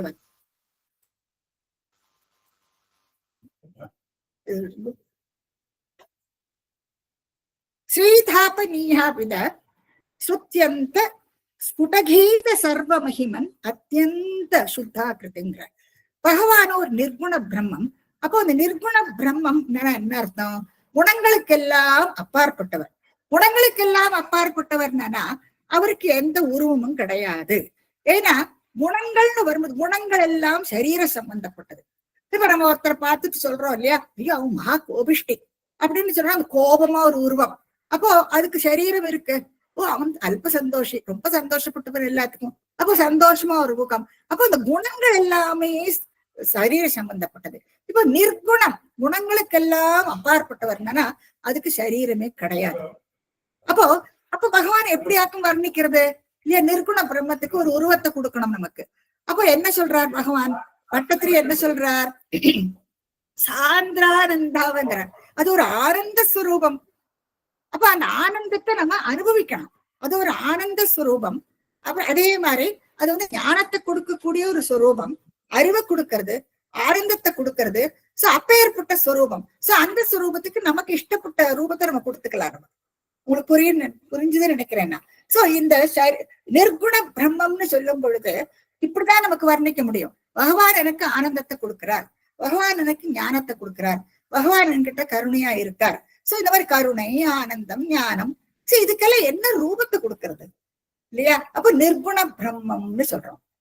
ஆனா இந்த சகுண பிரம்மம் அவதாரம் எடுக்கும் பொழுது பகவானுக்கு குணம் வந்து விடுறது இல்லையா? இப்போ இங்க வந்து ரௌத்ர சேஷ்டித அந்த ரூபத்துல வந்திருக்கவா புகு, அந்த ஒரு ரௌத்ரத்தோட வந்திருக்காரு. இப்போ சோ அந்த கோபாவேசத்தோட வந்தது ஒரு நாடகமா. இப்போ பகவான் என்ன பண்ணுவாரா, அவர் நிர்குண பிரம்மன் தான். ஆனா அப்பப்போ அவர் அவதாரம் எடுப்பார். அந்த அவதாரம் எடுக்கும் பொழுது அவருக்கு ரூபம் கிடைக்கும். அப்போ அந்த அவதாரம் எடுக்கிறது வந்து ஏதோ ஒரு காரணத்துக்கோசரம் அவர் அந்த அவதாரத்தை எடுப்பார். சோ அந்த காரணத்தை பூர்த்தி பண்ணறதுக்கு அவர் அந்த மாதிரி ஒரு அவதாரம் எடுத்திருக்கலாம். இப்ப ராமாவதாரம் எடுத்துக்கோங்க. திரேதாயுகத்துல ராமாவதாரம் எடுத்தார். இப்ப ராமர் வந்து அவரு சீதையை புரிஞ்சு எத்தனை துக்கிக்கிறார் இல்லையா அவர். அப்புறம் அப்பா இருந்து போயிடுறா. அவருக்கு யாரெல்லாம் ரொம்ப அதீதமா அவருக்கு இஷ்டமோ அவ எல்லாரையும் அவர் இழக்கிறார் ஸ்ரீராமர். அப்போ அவர் ரொம்ப மனசு கஷ்டப்படுறதான் அவருக்கு. அப்ப நமக்கு தோன்றது பகவான் அல்லவோ ராமர், அவருக்கு என்னத்துக்கு இந்த விகாரம், அவருக்கு என்னத்துக்கு இந்த தாபம் எல்லாம், அவர் அப்படி இருக்கப்படாது இல்லையே. ஏன்னா இப்ப அவர் அவதாரம் எடுத்திருக்கார். சோ அவதாரம் எடுக்கும் பொழுது அவளுக்கு அந்த குணங்கள் எல்லாம் கண்டிப்பா இருக்கும். அப்போ அது ஒரு நாடகம் தான். இந்த அவதாரம் எடுக்கிறது எல்லாம் பகவானுடைய ஒரு நாடகம். அது மாதிரிதான் சொல்லியிருக்கு இந்த உபனிஷத்துல. சோ எவ்ரி டைம் ஒவ்வொரு அவதாரத்திலயும் நீங்க பார்த்தீங்கன்னா பகவானுக்கு ஒரு குணங்கள் இருக்கும். சோ அந்த குண விசேஷங்கள் இருக்கும், அவருக்கு ஒரு ரூபமும் இருக்கும். கிருஷ்ணாவதாரம் நிறைய அவதாரங்கள் நம்ம பார்த்தோம் இல்லையா? நரநகரான அவதாரம் பார்த்தோம், இப்போ வந்து நரசிம்ம அவதாரம் பார்த்தோம், வராக அவதாரம் பார்த்தோம், நிறைய அவதாரங்கள் பார்த்துட்டே வரும். அப்போ ஒரு குணத்தை அவர் பிரதிபலிக்கிறார் அந்த அவதாரத்துல. சோ அது வந்து அதுக்கு ஒரு காரணம் இருக்கு. அதனாலதான் அவர் சொல்றார் ஏவம் நாட்டித, இது ஒரு நாடகம், ரௌத்ர சேஷ்டித விபோ ஸ்ரீதாபனீயாபித. ஸ்ரீதாபனீயம்ங்கிற உபனிஷத்துல ஸ்புடகீத நன்றாகவே விளக்கி இருக்கான். ஸ்புடகீத சர்வ மகிமன், பகவானுடைய எல்லா மகத்துவங்களையும். ஸ்ரீராம தாபனியம்னா ராமரை பத்தி, நரசிம்ம தாபனியம்னா இவரை பத்தி. இவர் உபனிஷத்துக்கள் உண்டு. அந்தந்த உபனிஷத்துல அந்த அவதார பெருமையை பத்தி நன்றாக சொல்லப்பட்டிருக்கு அப்படின்ட்டு சொல்றார் ஸ்ரீமன் பட்டத்திரிங்க.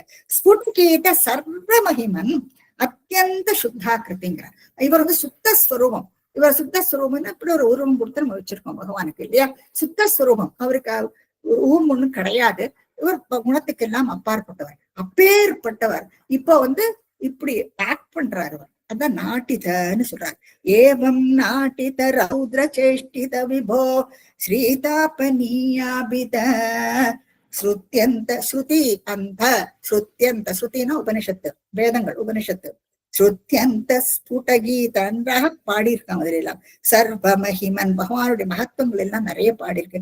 அத்தியந்த அது சொல்றதா பகவான் அத்தியந்த சுத்தாக்கிருத்தை, சுத்த சத்தஸ்வரூபம் பகவான் அப்படின்னுட்டு இந்த உபனிஷத்துக்கள் எல்லாம் சொல்லி இருக்கு. அப்பேற்பட்ட தத்தாத்ரங் நிகிலோத்தரம், நிகில உத்தரம், அப்பேற்பட்ட தத்தாத்ரிங் நிகிலோத்தரம் புனரஹோ புனः அஹோ கஸ்வாம் பரோலங்கையே. உன்னை யாராலதான் மீற முடியும்னு ஸ்ரீமன் பட்டத்திரி சொல்றார்.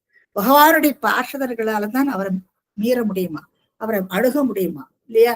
இப்போ எல்லாரும் பயந்துட்டு கூட நிற்கும் பொழுது அந்த குழந்தைதான் பயம் இல்லாதக்கு பக்கத்துல போயிட்டு ஸ்தோத்திரத்தை சொல்றது இல்லையா. அப்போ அந்த குழந்தை பகவானுக்கு பிடிச்சவர் அவர் இல்லையா. அவன் விஷ்ணு பக்தன். அவன் கர்ப்பத்துல இருக்கும் பொழுதே பிரகலாதன் ஒரு ஞானி. அப்புறம் கர்ப்பத்துல இருந்து வெளியில வந்தப்பனையும் அதே மாதிரிதான் இருக்காரு. உண்மையளவு மாறுறதே இல்லை அவன். சோ தத்தாத்ரிகிலோத்தரம் புனரஹோ கஸ்வாம் பரோலங்கையே. உன்னை யாராலதான் மீற முடியும், பரோலங்கையே. அதாவது உன்னை யாராலையும் மீற முடியாது பகவான் என்று குருவாயூரப்பன் பார்த்து சொல்றார் ஸ்ரீமன் பட்டத்திரி. அடுத்து என்ன சொல்றாரு பாருங்க. பிரஹ்லாத பிரிய, பிரஹ்லாதனுக்கு நீ பிடிச்சவர் அல்லவா, ஒரு பிரஹ்லாதனை ரொம்ப பிடிக்கும் அல்லவா. பிரஹ்லாத பிரிய ஹே மருத்புரபதே. குருவாயூரப்பா நீ உனக்கு பிரஹ்லாதனை ரொம்ப பிடிக்குமே அப்படின்ட்டு சொல்றார். இப்ப என்ன இது இது சொல்லி முடிச்ச உடனே பகவான் ஒவ்வொரு சமயமும் அங்கீகாரம் பண்ணுவார், தலையை அசைப்புறார், ஆமான்னு சொல்ற மாதிரி. ஆனா இந்த விஷயம் எந்த விதமான சப்தம் எதுவுமே இல்லை. அப்ப பட்டத்திற்கு கொஞ்சம் கலக்கம் ஆயிடுறது. இது என்ன பகவான் கிட்ட இருந்து நமக்கு அங்கீகாரம் கிடைக்கலையே, அங்கீகாரம் கிடைச்ச பின்னுதான் இவர் அடுத்ததுக்கு போவருவர். அப்ப இவர்கிட்ட இருந்து ஒரு விதமான ரியாக்ஷனும் இல்லையேன்னுட்டு கொஞ்சம் மனக்கலக்கமா இருந்தான். அப்போ ஒரு அசரீரி கேட்கறதாம் அந்த சன்னிதானத்திலிருந்து. எவ்வளவு ரியலிஸ்டிக்கா எழுதியிருக்காரு பாருங்க. அந்த பட்டத்திரி மண்டபம்னு இப்ப சொல்றோம் இல்லையா, அங்க உட்கார்ந்துட்டு அவர் எழுதுறார். அவர் எழுதும் பொழுது பகவானை பார்த்து சொல்றார், ஹே மருத்புரபதே பிரஹ்லாத பிரியங்கிறார் அவர். அப்போ பகவான் தலையை அசைக்கலையாம். அப்போ ஒரு அசரீரி கேட்கறதான். இந்த அசரீரி சொல்றதான், நான் பிரஹ்லாதனுக்கு மட்டும் எனக்கு பிடிச்சவன் அல்ல, எல்லாருமே எனக்கு பிடிச்சவாதான் அப்படின்னுட்டு அந்த அசரீரி சொல்றது. இந்த அசரீரி வாக்க கேட்டுட்டு அப்புறம் ரொம்ப சந்தோஷம் ஆயிடுமா ஸ்ரீமன் பட்டத்திற்கு. அப்போ முடிக்கிறார், பிரஹ்லாத பிரிய ஹே மருத்புரபதே சர்வ ஆமையாத் பாகிமாம். ஆமையாத்னா என்னுடைய ரோகங்கள், மனதளவுல ஸ்ரீமன் பட்டத்திற்கு கஷ்டம் இல்லையா. அதே மாதிரி அவருடைய தேகத்திலையும் இந்த சோக்கேடு, அவருக்கு வாத நோய். சோ மனசளவுலயும் அவருக்கு கஷ்டம், தேகத்தளவுலயும் அவர் ரொம்பவுமே கஷ்டப்பட்டு இருக்காரு. அது ஆமையாத்து, சர்வ ஆமையாத்து பாகிமாம், என்னை ரட்சிக்கணும் பகவானேங்கிறான். பகவானோ எத்தனை கருணாகரன் இல்லையா. அவர் அந்த குழந்தைய எப்படி ரட்சிக்கிறார், ஸ்தம்ப கர்ப்பம் இல்லையா, ஸ்தம்பத்திலிருந்து வெளிப்பட்டு அந்த குழந்தைய காப்பாத்துறாரு இல்லையா. அப்போ நமே பக்தக பிரணஷதி, நான் பக்தர்களை கைவிட மாட்டேன்னு சொல்றாரு. அதுக்கு அப்போ அந்த பகவானும் இந்த வார்த்தையை மெய்ப்பிக்க வேண்டிதான் அப்படி ஒரு அவதாரமே எடுக்கிறார் பகவான்.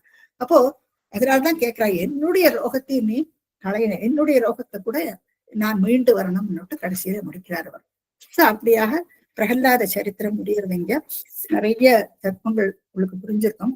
எல்லாரும் இன்னைக்கு பானகமோ ஏதாவது பண்ணி நைவேத்தியம் பண்ணி பகவானுக்கு நைவேத்தியம் பண்ணணும். முடிஞ்ச வரைக்கும் பண்ண பாருங்க. ஏதோ ஒண்ணு இது நீங்க ஸ்லோகம் கேட்டிருக்க, நீங்களும் கூட சொல்லிட்டு இருந்திருப்பேன். அதனால சாந்திரானந்தாவபோதாத்மகம் அனுபவிதம் காலதேசாவதிப்யாம் நிர்முக்தம் நித்யமுக்தம் நிகமசத சஹஸ்ரேண நிர்பாஸ்யமானோ அஸ்பஷ்டம் திருஷ்டமாத்ரே புரருரு புருஷார்த்தாத்மகம் பிரம்மதத்மம் தத்தாவத் பாதி சாட்சாத் குருபவனபுரே ஹந்த பாக்யம் ஜனானாம். அடுத்த தசகத்துல கஜேந்திர மோக்ஷம், இது ஒரு ரொம்ப அழகான ஒரு தசகம். இத நெக்ஸ்ட் வீக் நம்ம பார்க்கலாம்.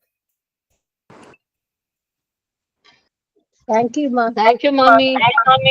மாமி அற்புதம் அற்புதம் மாமி, ரொம்ப அற்புதமா இருக்கு.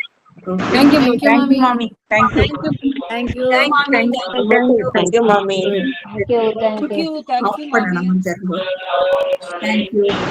Thank you மாமி. எல்லாரும் பானம் நைவேத்தியம் பண்றோம், நாங்களும் பண்றோம். இது ரமா ரொம்ப அழகா எடிட் பண்ணிருக்கா. All the pictures she has edited. ரொம்ப பேஷண்டா அத்தனை பிக்சர்ஸ் எடிட் பண்ணிருக்கா. அது ப்ரொஜெக்ட் பண்ணினது பாக்யலட்சுமி எர்ணாகுளத்துல இருந்து ப்ரொஜெக்ட் பண்ணிட்டு இருக்கா பிக்சர்ஸ் எல்லாம். அவளும் ரொம்ப லாஸ்ட் ப்ரீவியஸ் நைட் நாங்க உட்கார்ந்து பார்ப்போம். நாங்க ஆல்மோஸ்ட் இட் டேக்ஸ் 1.5 hour எங்களுக்கு அந்த படத்தை போட்டு அதை பார்த்து ஒவ்வொன்னையும் கேர்ஃபுல்லா பார்த்து அதுக்கேற்ற மாதிரி ப்ரொஜெக்ட் பண்ணிட்டு வரா. ஸோ எத்தனை எடிட் பண்றதுக்கு எத்தனை கஷ்டமோ ப்ரொஜெக்ட் பண்றதுக்கும் அதே அளவுக்கு அவ்வளவு டெடிகேட்டடா பண்றா. ஸோ இது என்னுடைய முயற்சி மட்டும் அல்ல, it is a combined effort for a common purpose. So அதை நீங்க எல்லாரும் தெரிஞ்சுக்கணும். நீங்க இன்னமும் நிறைய பேர் இந்த மாதிரி வந்ததுன்னா எனக்கு ரொம்பவுமே சந்தோஷம். எத்தனை பேருக்கு இது எந்த விதத்துல உங்களுக்கு பண்ண முடியுமோ அந்த விதத்துல நீங்க ஹெல்ப் பண்ணீங்கன்னா it is so nice of you to give a helping hand. Thank you, mommy. More and more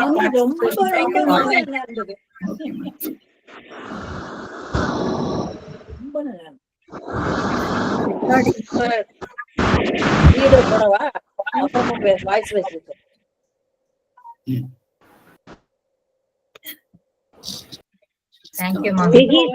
Okay, ma'am.